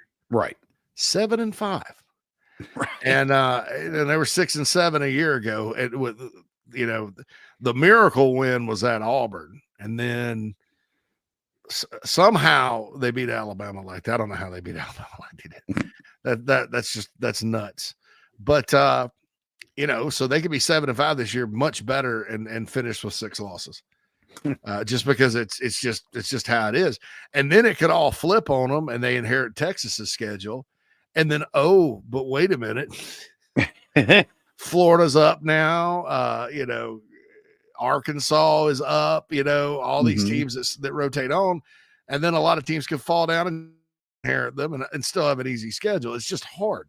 Now, when you're talking about having a play in though, in 9 games, in my opinion, Phil, I don't know, you know, I think it'll be fair enough because if you're good enough to get a play in a game and get to the playoff, no matter how tough your schedule is, you're going to at least have 5-6 conference wins, and it's going to be attainable for you to get into that top 6. Yes. You know, with 8 games, I don't know, a lot of tiebreakers and stuff. Just like it was crazy last year. If Carolina had held on and beaten LSU, not only would they have gotten in the playoff allegedly, but they would have gone to Atlanta because they had the tiebreaker with Georgia. It was the 6th tiebreaker, like the 6th one, and it was because of point spread differential. You know, Carolina had a 2-point loss and a 3-point loss, and then a 24-point loss. But that was Georgia's losses were 7, and then they lost by 18. So, you know, let me think this over. And then, but then they didn't beat people. Yeah, their wins were not that dramatic. They had a game against Mississippi State where it was like 10 points, and it should have been more. And so it got down to that point differential, and Carolina would have won by virtue of blowing out Oklahoma, Texas A&M, Kentucky, and Vandy. Right. So they would have gotten it, but it's just kind of weird to me. But I guess I like I said, 9 SEC games is tough, and plus Clemson every single year. That's 10 wars. And Vandy's probably not going to be a permanent opponent, and they're tough to beat anyway. Yeah. Now Kentucky probably will be a permanent opponent. So, you know, the question is, even if they're not good this year and Stoops parts ways with them, Phil, they're going to go hire John Summerall from Tulane. He's a hell of a coach. Yeah, and he's going to make Kentucky's going to be they're going to still be a pain in the butt. But everybody is in this league, I think, in this league. Well, I think the other side of it is like when you switch to 9 games, and let's say 9 games, and then you get the championship and play-in games. Every team, essentially, I mean, not statistically a lock, but every team that enters into the college football playoff that happens to be a member of the SEC will have played 10 SEC games. And like played the equivalent of the 2020 season plus 3 non-conference games. And some of those have built in not just Power 4, but, contender in their Power 4 programs in their footprints.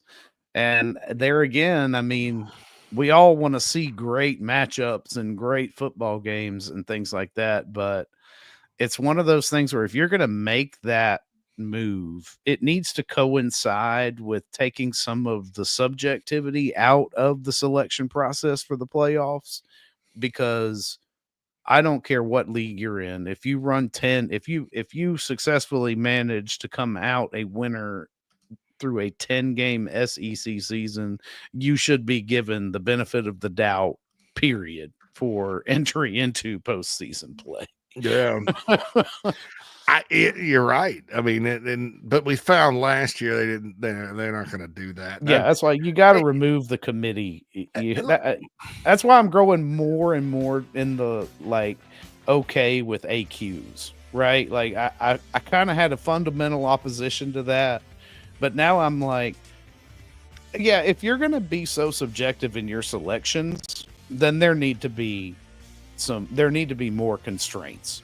Yeah. You take it into your own hands. Okay. Yeah, right. Mm-hmm. And I, that's why I thought 14 would be dumb, because 14 basically boxes everybody else out except, and it's like, wait a minute. But 16, and I'm going to talk about why some of the 16 team ideas completely suck and are insulting to me.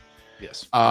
Coming up, but 16 makes sense because in years Notre Dame doesn't make it, there's 3 spots. That's a lot. In years they do make it, there's still 2.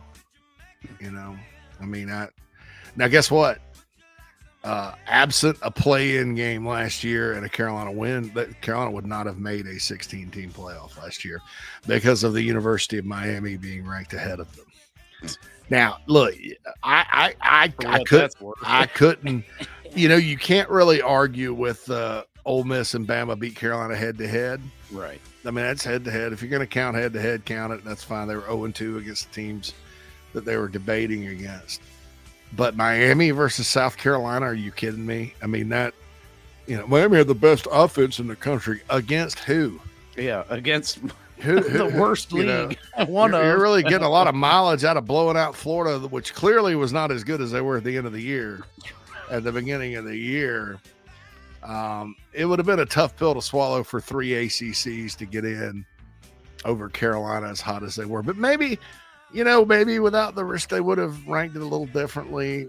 Who knows? But that would have, just judging off what the criteria is, that Carolina would have been the last team out, because Miami would have gotten that last spot because Notre Dame was in. So anyway, lots of talk in the Nana Sports chat box about college football 2026. The deluxe edition is out. Dylan Stewart's on it. On the front of it's a montage of a lot of players, so that's good. Nice. Congrats to Dylan. Ryan Williams and Caleb Downs are on the regular cover. Yeah, 2 guys that used to play at Alabama, or 1 guy that used to play at Alabama, 1 guy that does play at Alabama. Ryan Williams. So good. I was thinking today, Caleb Downs could be the best player pound for pound in college football. It's either him or Jeremiah Smith. Jeremiah Smith, right? Yeah, I mean, the Buckeyes have pretty good stuff. So, but Caleb Downs is really freaking good. Really freaking good. Right. Really freaking good. Elite safety. Bruin says that the makers of the game are Clemson homers. They were all over the trailer last year and all over the cover this year, and even their band made it.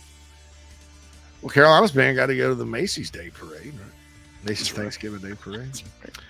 Anyway, want to give a special shout out to our sponsors here, Palm Casual. It's getting warmer, as we talked about earlier. Palm Casual is your place to go for great furniture deals. It's real special stuff. Mike Morgan has it. Jamie Bradford has it. So check out Palm Casual, palmcasual.com. We'll be back with the final hour of Terrible Tuesday on Inside the Gamecocks The Show after this. Oh, man, the building is on fire. Emergencies and accidents happen. When you're in the middle of a fire or water event, all you want is for things to return to normal as soon as possible.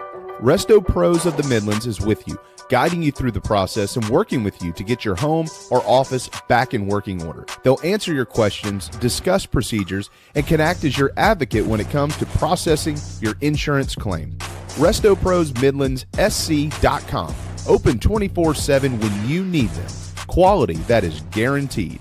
Welcome to SEC, Sunday Night, part of the Chief Sports Network. Debuting Sunday, June 1st at 8 p.m. on the Chief Sports app and the Chief Sports YouTube page.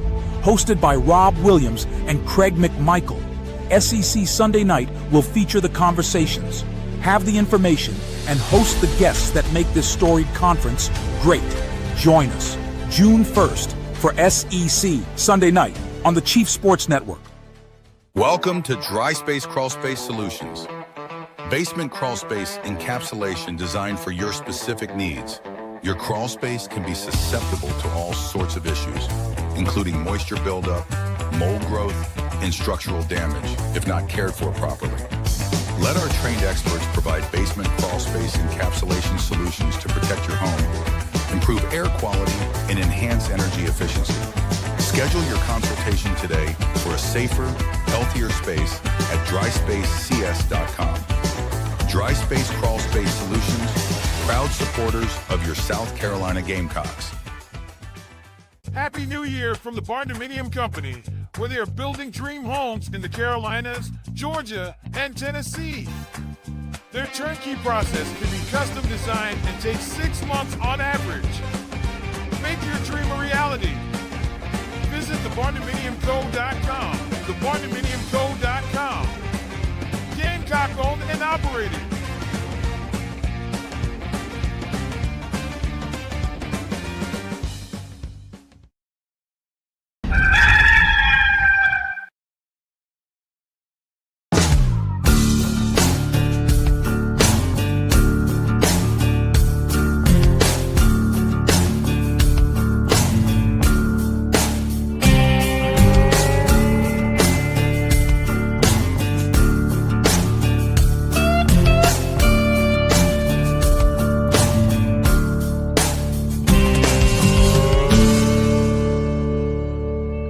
Welcome back, everybody, inside the Gamecocks The Show. Rolling on here on Tuesday. It's final hour of the show, final hour of programming for the Super Stream here on the Chief Sports Network. Don't forget, we've got SEC Sunday Night. It's firing up on June the 1st. Mm-hmm. It's inaugural episode with Rob and Craig. Looking forward to getting into that, and it'll be available on all the regular Chief Sports platforms. So keep an eye out for that. Looking forward to welcoming those two guys in here into the fold, man. Yes, definitely. Definitely will be looking forward to them. We've got, I'm assuming that it'll be Chief Sports South Carolina, also on College Football Forever Chief, the YouTube channel. If you have not gone and hit the subscribe button on College Football Forever Chief, please do that. Also, the .coms are rocking and rolling, collegefootballforever.com.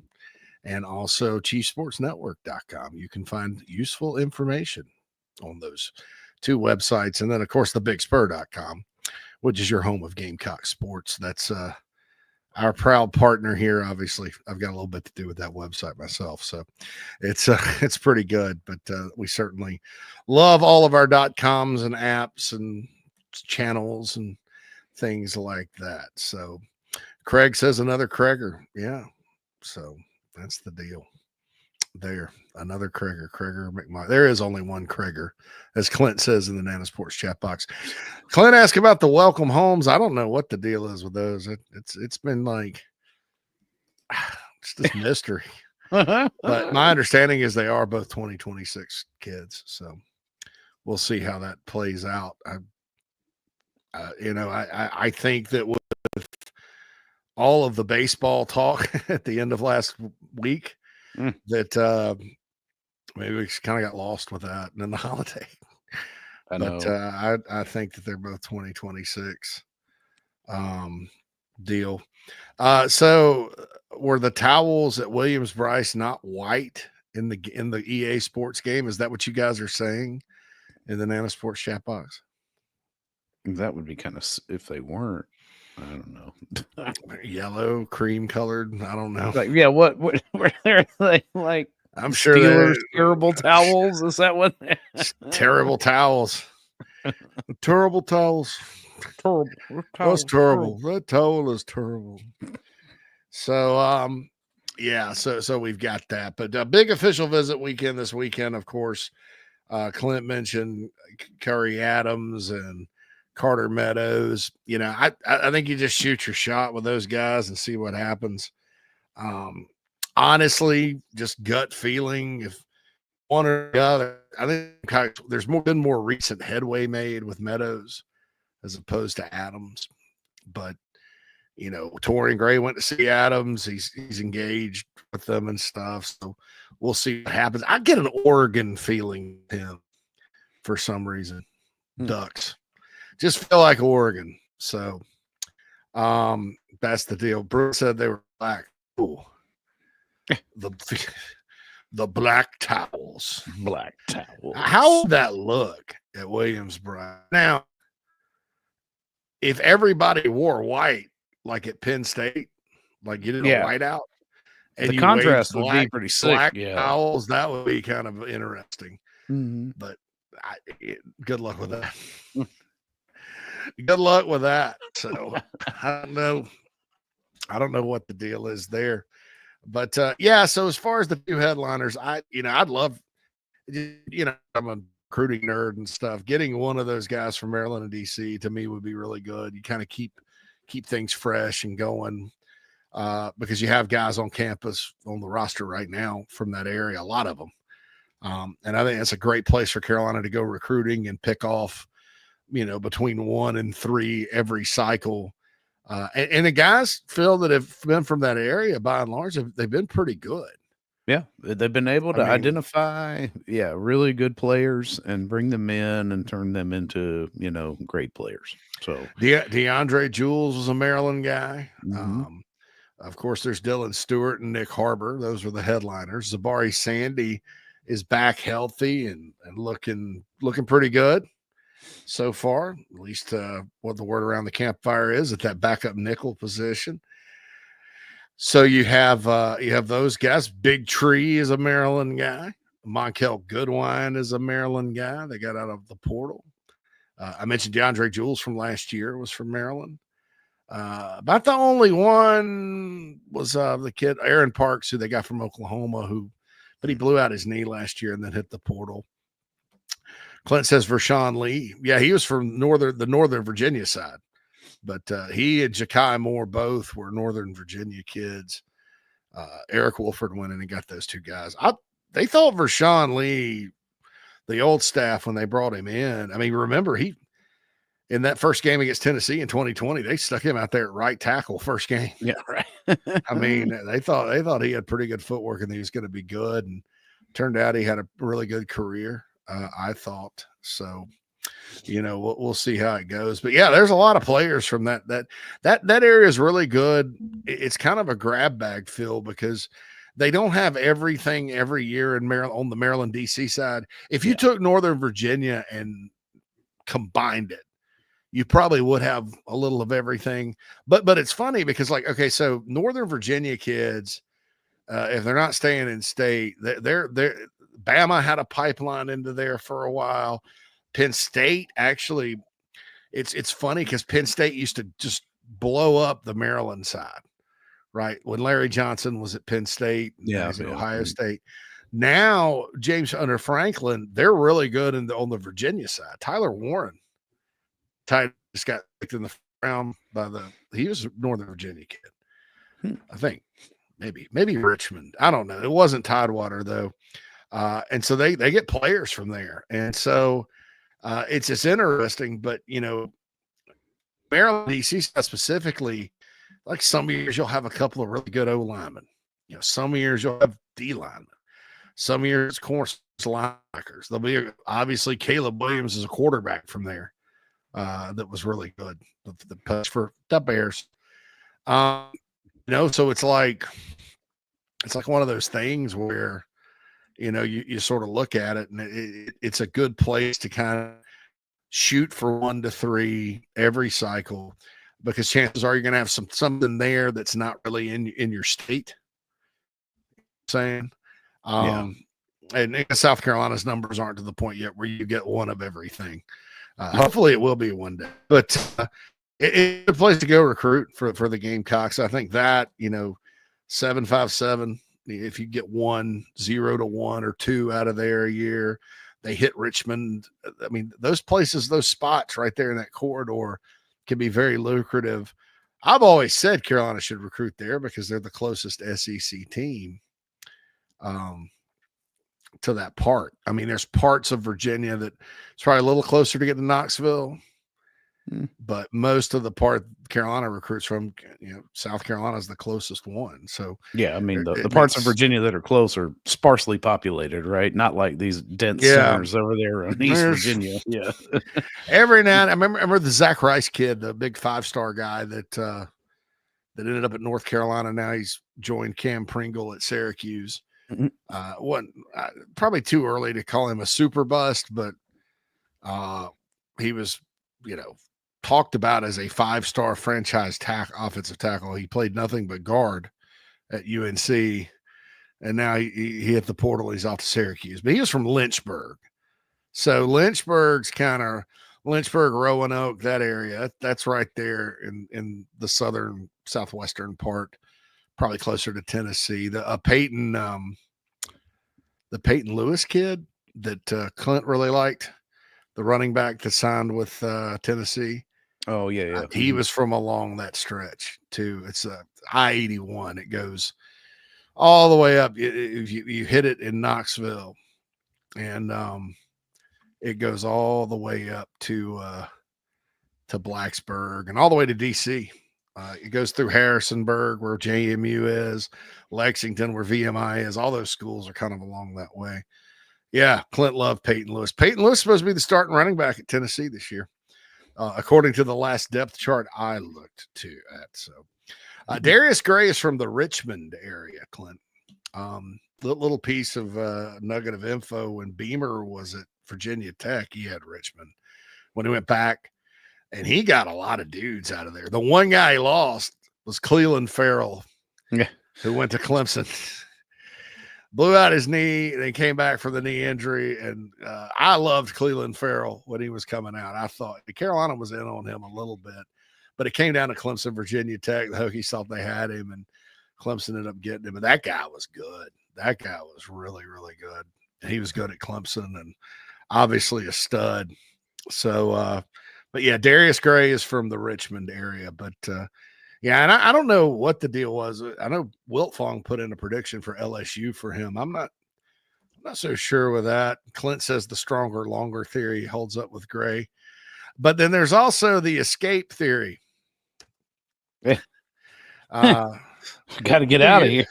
Now, do you like pina coladas and getting caught in the rain? I have that song in my head all day. Yep. Was tired of my lady. We've been together too long. Of course, at the end, come to find out they met each other. Yeah. So that's, but yes, I don't know.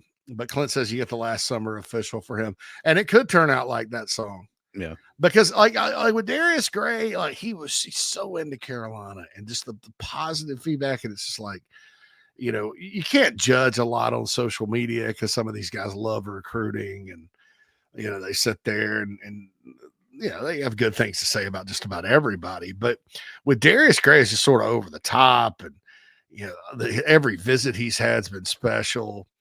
Going all the way to Baton Rouge, kind of surprised me, a little bit. Maybe there was an NIL thing that happened there, but let's let him take all these visits. And if he, what you don't want to have happen here, Clint, though, is the song doesn't play out, to keep that analogy going.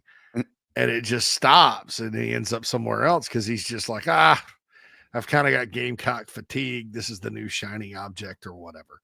And that happens too. I've seen schools absolutely, especially now when you recruit them long and hard and good, it's just, they just get, they end up, they keep it open. They keep the door open. And it's like, well, this feels better because it's new. And, I've been talking to you guys for 2 years and you haven't told me anything new. And these guys are telling me all this new stuff and, oh, it's so cool and all that good stuff. Clint says, I think he's taking 10 officials. Yeah. He loves recruiting. Yeah, some guys just love it. I used to say, when guys would release like a top 10, when you could only take 5 officials, I used to say the top 10 is just sort of bogus because, just pay attention to where they're officially visiting, because, when you're late in the game and about to commit, you don't have 10 schools in the mix. You maybe have 3. In rare instances, I've seen players torn amongst 4. But that's like once in a blue moon. Most of the time it's 2. And most of the time their mind's made up and it's really 1. That if you want me to be truthful about it, there's no surprise decisions, when it all is said and done. And, then you had like the kid from up here that committed to Nebraska. I guess he's a 2027 kid, quarterback. Illinois really wanted him. I think it was Taylor. Last name was Taylor. And he did just a totally disrespectful thing to the Illinois hat. Everybody knew he's going to Nebraska, but he literally said, I'm staying home, and then sat there and paused.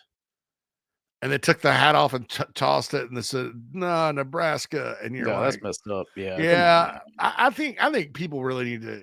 If you're advising recruits out there, because of money and NIL and stuff like that, and they're not employees, but they were, they're not employees and they're not adults. But this whole notion that they can do whatever they want, or should be able to just enjoy the moment, because that used to be it. Oh, they're just kids. Let them enjoy the moment. It doesn't matter if they disrespect the school or anything like that. At some point, you got to start learning with business. In business, don't be. If you're going to be disrespectful like that, you better be really, really good. Right. And the NFL's starting to chart things like that too. Like, did you hear Sean Payton the other day?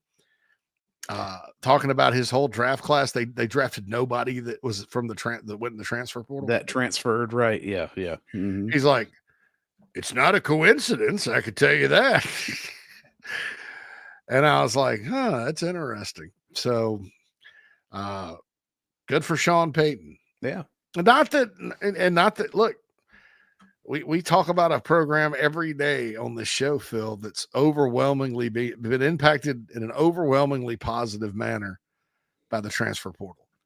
So I don't want it to go away, but I do think there's something to be said for that, especially with how some folks handle it.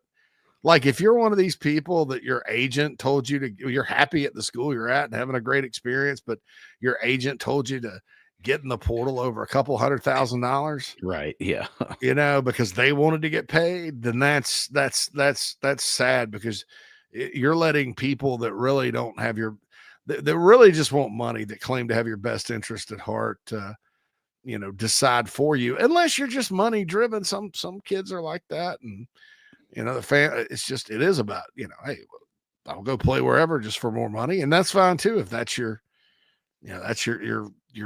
goal. Yeah. And I'll say this, guys that like have made up their mind that, hey, I'm not going to play pro football no matter what, because I don't want to go up a level. I don't want any at that level. Fine. Go make as much money as you can. Yeah, this is your spot to, make all the money you can. So everybody's got different motivations. So, and Wayne says, why not take your family on a free trip? Yeah. That's what people, that's what the old school way to look at it was. I do think that, these are not entitlements. If you're truly considering 10 schools, then that's fine. And I'm not coming down on Darius Gray for doing it, but that's a lot. And really though, Wayne, another counterpoint to what I just said would be this, that, okay, when they were like, guys used to like schedule a bunch of official visits during the school year. And I'm like, well, wait a minute, dude, how are you going to play a game Friday night, travel all the way? You're going to be dead tired. You got to make better grades to get in, and all that stuff. But people, they were losing by free entitled vacations. You get 5 of them, whatever. But to counter my point, I guess I'm debating myself a little bit here. Now that they're mostly in the summer, squeeze them in. Yeah, right. If mom's off work and you're ready to go, why not go see the world? So that's fine. Now, there are the questions as to whether or not you're wasting people's time and effort and energy. That is a question. So we'll see sort of how all that goes. But that's an interesting point on why not take your family, because I heard that a bunch. Well, gosh, it's a once in a lifetime thing, blah, blah, blah, blah, blah. I'm like, that argument, Phil. Oh, these are kids. Let them have fun. That and then the throwing of the hats and the disrespecting of the schools. Yes. That kind of laid the groundwork for where we're at now, where you do have agents trying to get their guys in the portal and get paid. That same concept. It's like, I'm not worried about the organizations and the people that work within the organizations are not human. They're just cyborgs. And you can just go out and do whatever you want to them. Like, I don't know, like disrespecting the robots in the Matrix. You remember what the hell happened then, man? Just kidding. Shouldn't have disrespected those robots. Yeah, that's right. I think about that every time I yell at Siri on my phone. I actually was in the car, man. I don't use Siri for anything, right? But I was actually in the car. It was my brother Jason's birthday yesterday, the pilot. It's funny because he was born on the 26th, just like I was. I'm December, he's May. And so I remembered it was his birthday, and I'm driving through Chicago traffic coming back. We're coming back from the party, the hotel or whatever. And I was like, okay. And so I asked Siri, I'm like, hey, can you send my brother a text or whatever? And it goes, yeah, sure. What do you want it to say? And it sent a text. It's perfect. And I was like, that's kind of awesome. So maybe I use a little bit more, but Siri, maybe I should be a little more respectful in case the machines do take over and I get plugged into the Matrix. I'll be one of the bad ones. If you plug the hose in the back of my head, though, that's probably a lot of energy coming off that noggin, right? Yeah, man. I mean, yeah, you got the volume there, right? Yeah, if there's a double hose, you put 2 hoses on this one. Got to use a heavy gauge. Man, that's something else. But brain tap, right? Yeah, brain tap. But yeah, it should be a big recruiting weekend this weekend at Carolina. It's the first one. As I said on Coffee today, this is the 1 month we have now in college football for those of you that are out there that are recruitniks and you still exist. And I know for some it's like, I don't know. It's lost its luster. Well, they won't stay. But most of Beamer's recruits have stayed though. I mean, and I think this is another, if you're South Carolina, and you have, it's been 130 plus years of things not really working well in football. Right. I think part of that obviously it does have to do with recruiting to a certain extent, whether that's more of a limiting thing or not having a transfer portal at the time or whatever, in-state talent numbers being down.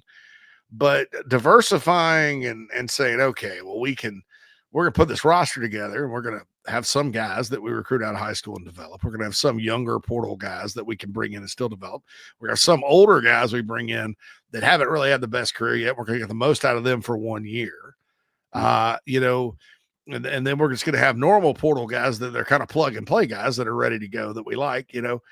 So Shane Beamer is actually dealing, Phil, with many, many more talent hoses connected to Carolina than Muschamp, Spurrier, Holtz, whoever. I mean, Spurrier rarely went to the junior college rank, didn't like it, and there were no transfers or anything. Muschamp actually had a tough go of it with just transfer players, except toward the end, you know, Tavian Feaster did pretty well at running back for 1 year. Everybody forgets he played for Carolina for 1 year. And then you had he left Nick Muse and Jalen Brooks here for Beamer. Those guys were pretty good, right? Yeah, right. I mean, in the NFL, you know, but he didn't have those hoses, and those two staffs too really didn't venture. Spurrier especially was like, I want to recruit Florida, Georgia, South Carolina, North Carolina, and rarely go outside.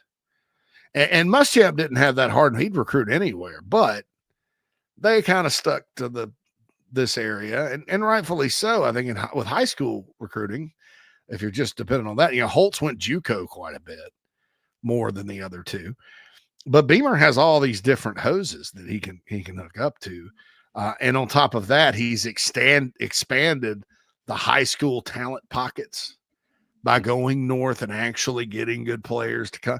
It's been impressive what they've done. And that gives you hope, because they're, you know, I think sometimes to do what's never been done, you have to prepare for it. And the best way to prepare a roster to compete in the SEC is to recruit well, and not necessarily just from the high school. I mean, you know, all of the above recruiting with portal too. Clint says Virginia for Beamer is what Florida was for Spurrier. Exactamundo. Exactamundo, Clint. Because of the name, right? Right. That's first and foremost. The name Beamer in the Commonwealth is like the name Spurrier in the Sunshine State. Got a lot of cachet up there.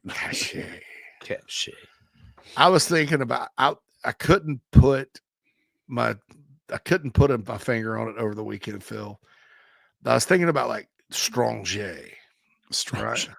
And I couldn't think what movie. I was like, it's from Boomerang. Boomerang, right? Yes. Strong J. Strong and I J. was like, where is that from? I was like, I couldn't put my head. I was like, was that on the Living Color skit or something like that? But no, Strong J definitely is the Boomerang with Eddie Murphy. A highly underrated flick, by the way.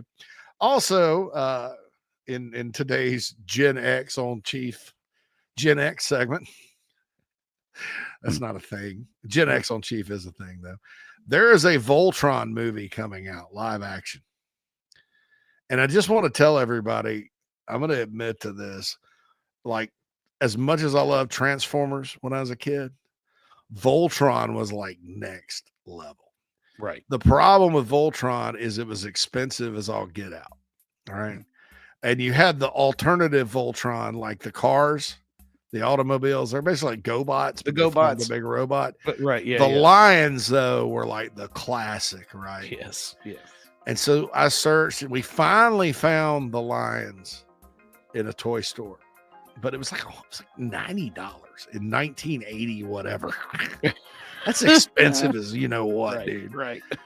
And I finally got him.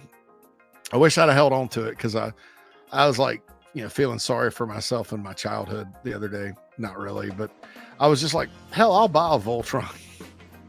They're more now than they were. The Voltron's been priced for inflation. $300. Jeez. I'm like, yeah, maybe I'll just get a Voltron poster or something. That's right. Yeah. I loved Voltron so much. Voltron was great, man. That was one of my favorites too. Yeah, but it may be like the Black Hole, because when I was a kid, I loved the Black Hole. And I went to try to watch it again. I was like, this is the stupidest, worst movie I've ever seen. I mean, it is dated, dude. And you're like, whoa. like when I was a kid, Maximilian, the evil robot in that one, speaking of evil robots and machines, I was like, terrified of that thing. Now I'm like, it's just a big red robot with like a headlight on it or something. Yeah. Like, that's crazy. But Clint, that is a big time. You're right, because Steve Spurrier was able to go into Florida and get guys because of his name, and then Beamer's able to go into Virginia and get guys. Mm-hmm. So that's a good thing. What else is a good thing? The Chief Sports app. Download that, please, on iTunes, Google Play. You can listen to all our shows, including SEC Sunday Night, which starts on Sunday. Also want to remind everybody we'll have complete recruiting coverage this weekend on thebigspur.com. Myself, Hill McGranahan, John Whittle, the zany crew of posters that we have there and members that are awesome. They're chatting it up about baseball and football and recruiting. God knows what else. The future of college football especially is a big topic. So check it out on our message board. It's not all under a paywall. You can read a lot of the really funny stuff on there, and we do have a lot of non-members that read, so go check that out if you want to join. I think we're doing a special on memberships right now. Full paid and full memberships have a free subscription to Paramount Plus included in that. We'll be back, final segment of a terrible Tuesday after this. Welcome to SEC Sunday Night, part of the Chief Sports Network. Debuting Sunday, June 1st at 8 p.m. on the Chief Sports app and the Chief Sports YouTube page. Hosted by Rob Williams and Craig McMichael, SEC Sunday Night will feature the conversations, have the information, and host the guests that make this storied conference great. Join us June 1st for SEC Sunday Night on the Chief Sports Network. Nana's Porch presents a Southern staple delivered right to your doorstep. Nana's Porch locally crafted pimento cheese has been a hit for years at weddings, tailgates, and other events. Now you can order online and have it sent to your home. Visit nanasporch.com. That's nanasporch.com and click the pimento cheese tab to choose between their original pimento cheese and their jalapeno smoked pimento cheese set. nanasporch.com. Man, that's good.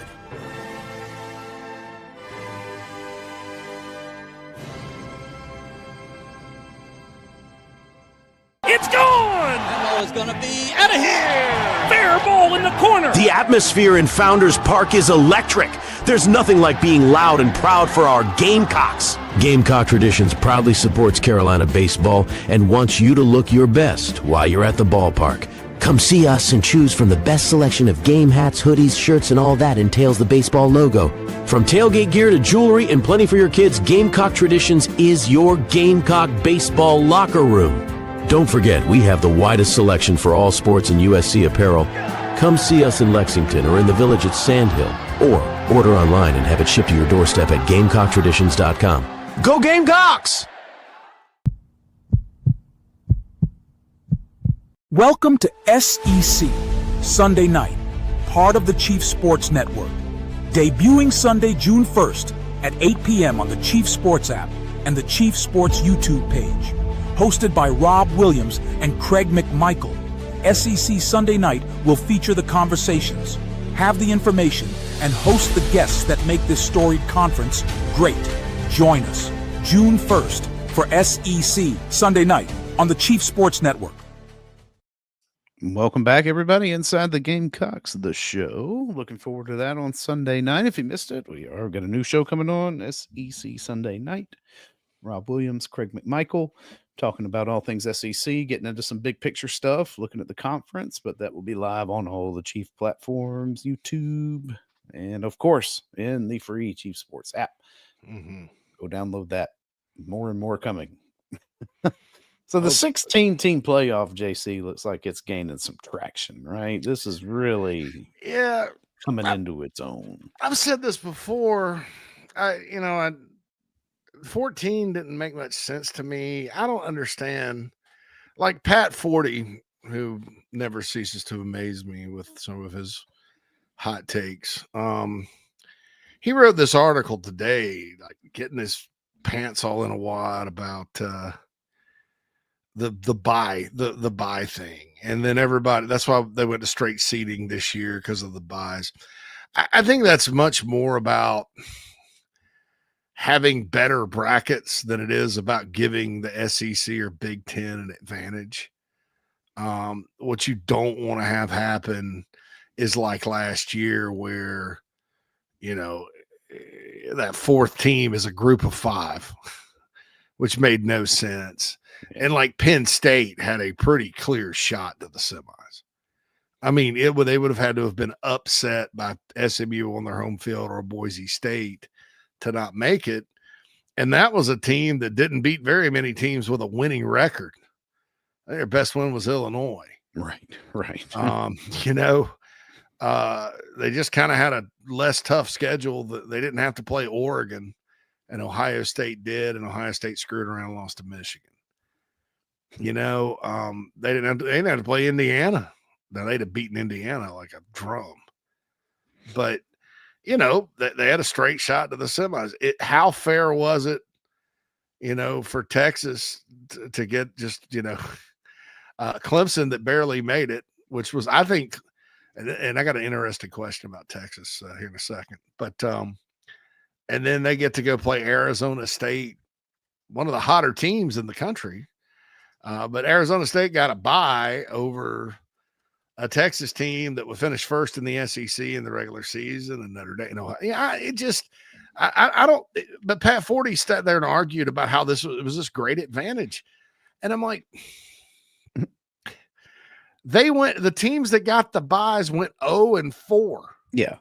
Now there are reasons for that. Number one of them was Boise State. All right. Number 2, Arizona State had to play Texas, and they almost beat them, but they didn't. And then Georgia lost to Notre Dame, and then I don't know who else. And Ohio State in a rematch stomped Oregon. So let's look at Notre Dame, Georgia, and Ohio State, Oregon. I know with Georgia, the Gunnar Stockton making his first start or whatever, that was problematic. I think the delay because of the shooting threw some people off, and then Georgia in that football game just made a lot of mistakes and shot themselves in the foot. I mean, they didn't play very well. Let's look at that Oregon Ohio State rematch. I mean, do you not think it was advantageous for Ohio State to get a warm-up game and not have to have a 30-day layoff before they played? Right. Yeah. I mean, I think Notre Dame as well, benefited from that Indiana game because they kept their legs under. And you ask most coaches about the layoffs before bowls, and they're like, yeah, it sucks, because we got to kind of start all over and get reacclimated. It's a month. Now, when you're playing in a 14 playoff and the other team didn't have to play for 30 days, that's fine. You rest up and you go play. It's much more like an opener. But when you're talking about a 12-team playoff or what will be a 16-team playoff, Phil, I'd be curious to see if the buys are even worth anything. I mean, what did you gain if you were Arizona State really by getting a buy besides more money, which they're going to take care of this year? Right. Yeah. You get the more money, but then you're taking an inordinately long amount of time off. And I think and I've tried to be a bit open-minded about it. I was like, well, the seating is really funky, obviously, this year. Maybe that played a factor into it. But I ultimately, because this is not a sport, JC, where you're taking 20 days off and then getting back in there and having to do something. That's just out of the ordinary completely for this. It is, your longest break in season is 10 days, and that's it. Beyond that, I mean, you're back at it again. So you get cold, things get stale. And it'll be interesting with the straight seating this year to see if that has an impact. That's what I was like. It's a one-off, but at least we get another sample here, Were you going to say data point? I stopped myself. Good. I'm so happy. It's already been said a few times today on the stream. So I'm like, what? Point. It's a sample. But yeah, you're absolutely right. And I think we'll learn this coming season a little bit more about the layoffs because it's the same schedule.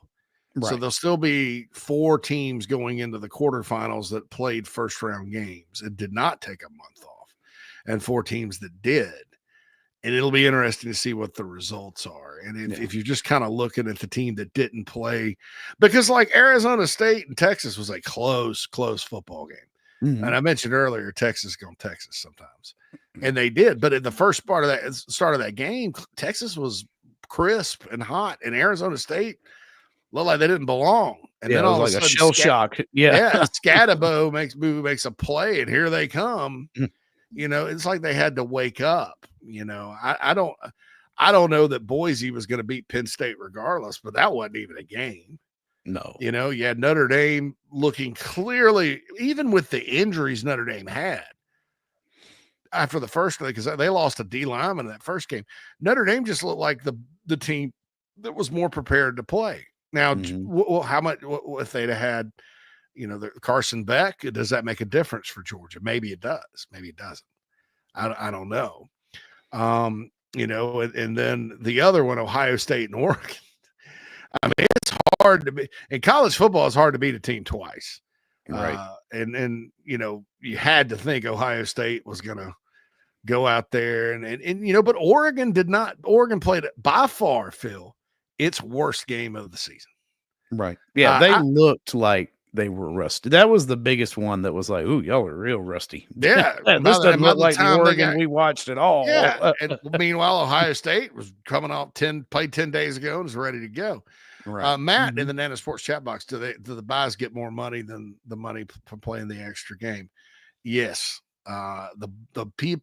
That's why, like, they had to come to an agreement. Like, so this year, they're going to take care of them on the back end, like the teams that didn't get the bye. In other words, the conference champs, regardless, are going to get a certain amount of money. Where it doesn't matter if they get the bye or not. But if you look at what they're paid out, the quarterfinals are significantly more of a payout, according to this structure this year. Yeah. Mm-hmm. So, I mean, it's significant too. So that's why they you know, Arizona State and Boise cash checks, you know, but I just don't know that it's, I mean, Pat Forty says it's a strategic advantage. I guess he missed the results of last year. Right. Because, I mean, which isn't a shock, but if you think about it, I just don't know that it is. I also think this, and this is where the 16 team gets a little stupid for me. And this whole notion of buys into the quarterfinals. It's like, I don't know why Greg Sankey and Tony Petitti and whoever are like clinging to this. Okay. So one of the models has 16 teams, but then 13 plays 16 and 14 plays 15, like a play-in game. In the weekend of the Army-Navy game. Now, here's where I draw the line. I love the Army-Navy game. And yeah, for a long time, chances of one of those teams making the playoff was below none. And if they made a New Year's Day bowl or something, they would still have time to get it, you know, prepare. What this does, Phil, is it's interesting because it now that they're both in the American Athletic Conference, in a given year, they have the right team and the ball bounces their way. It's logical Army or Navy is the highest ranked group of 5 team. It almost happened last year. If it weren't for Boise, it would have happened. Yeah, and if it weren't for Notre Dame, right. Yeah. So what are you going to do to accommodate them? Because they're not moved. There's no planet where they have to move the Army Navy game. Well, just like there's no 21-day drought in the football schedule, there's no in college football 3 or 4 day turnaround. Like, I mean, can't. No, at worst is 5 is if you're playing a Thursday night or something. But they don't usually put premier games on Thursday anymore. So yeah, what are you going to do?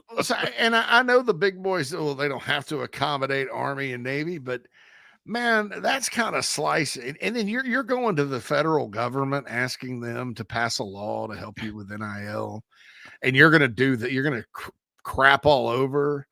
I mean, I don't know. President Trump, you tick him off, you know, with this, and he's liable to just put an executive order out there and shut you completely down. I mean, I just don't know that. I mean, to have third, and the reason is, Phil, somebody somewhere that's a decider, I don't know who these people are obsessed with buys, into the quarters. And I don't get it. I don't think it's, nobody thinks about the fans at all, except like me, Josh Pate, and a couple other people. That's it. Nobody thinks about the fans. And I'm like, those home playoff games are awesome. And it's a much greater advantage than it is having a week off. Because it's not happening in consecutive weeks. There's already this drought in there. You already have 2 weeks to get ready for the first round. Right, exactly. You get 2 weeks to get ready. Now you're giving, these teams an extra week to get ready. This isn't the NFL, right? I mean, it's not designed like that. A bye in the NFL is good, but even then, when you think about that, only that bye in the NFL is only a 2-week layoff. It's only 2 weeks. Yeah. And so I'm like, listen, and the other part of it's this 13, 14, 15, and 16, those are good football teams, right? Mm-hmm. I mean, we could have a situation where 16 upsets one easily if the right 16 is playing. And so what you're doing is you're kind of saying, well, let's make them play an extra game. Which, okay, and maybe you're trying to accommodate the group of 5, dangling this, hey, if you finish 14th or 15th, you could have a game at Boise. Imagine that. Right.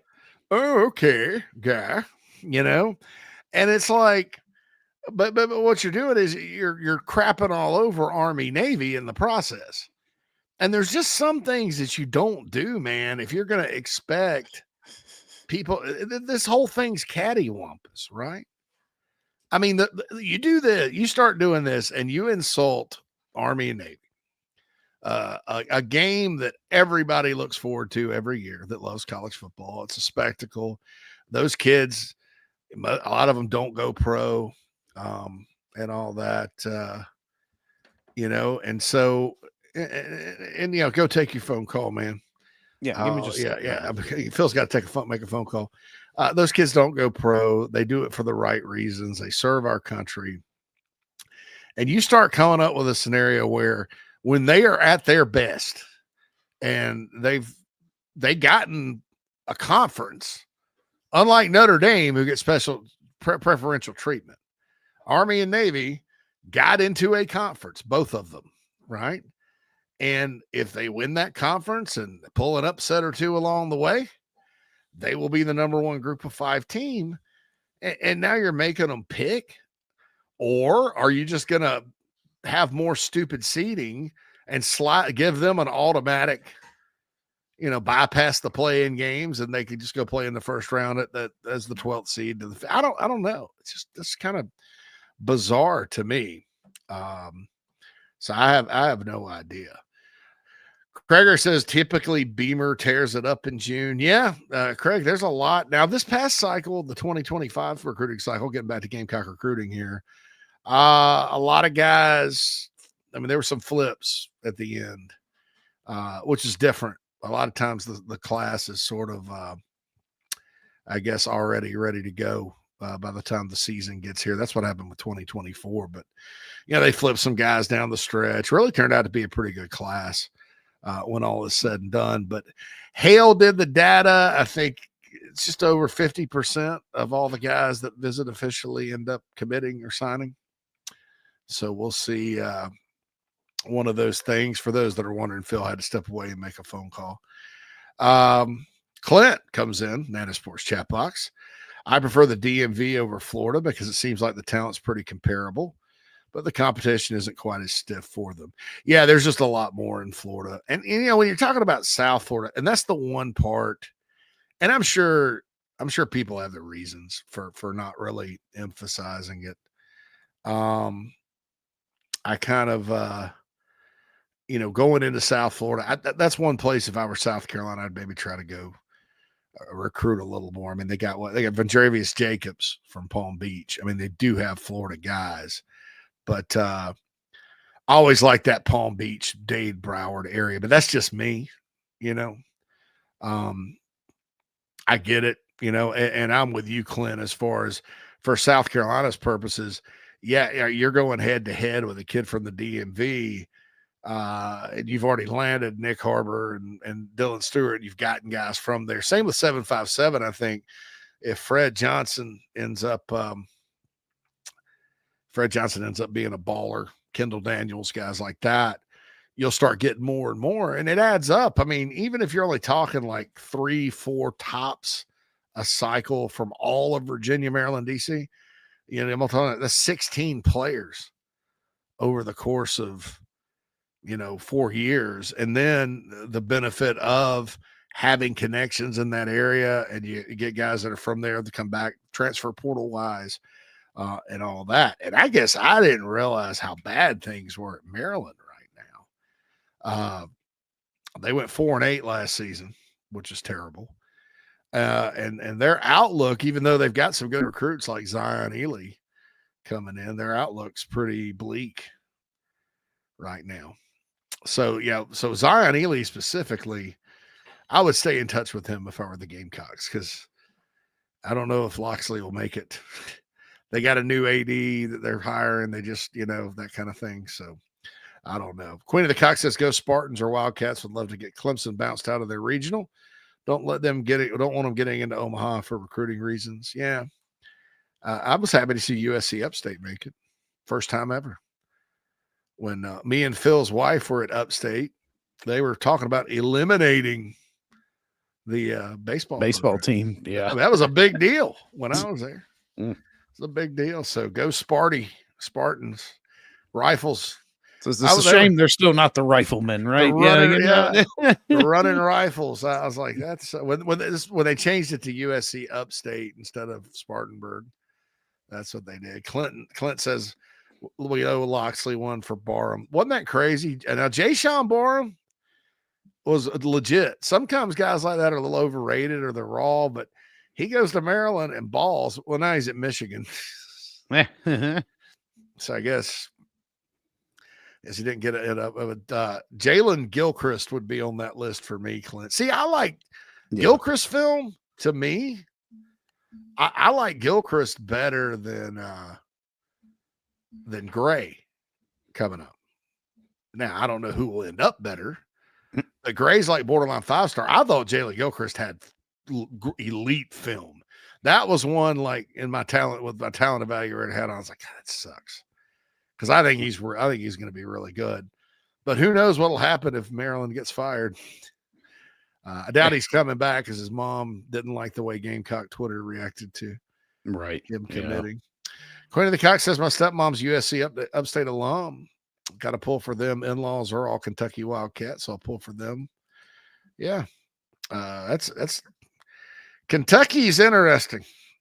It's interesting. They always send an SEC team to Clemson, don't they, Phil?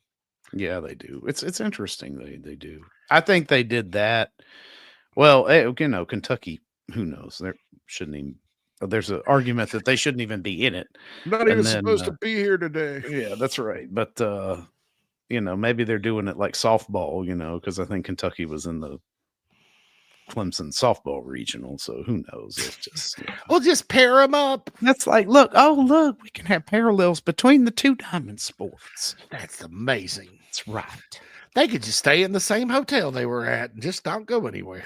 Although arguably the Kentucky baseball team is the one who's getting the Title IX advantage as opposed to the women's program, who actually deserve to be in postseason play, as opposed to, lean in and just get me on base.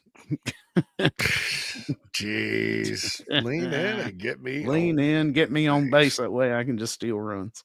Hey, it worked for them, but I'm just not a fan of the way that not a fan of the way that looks on the diamond.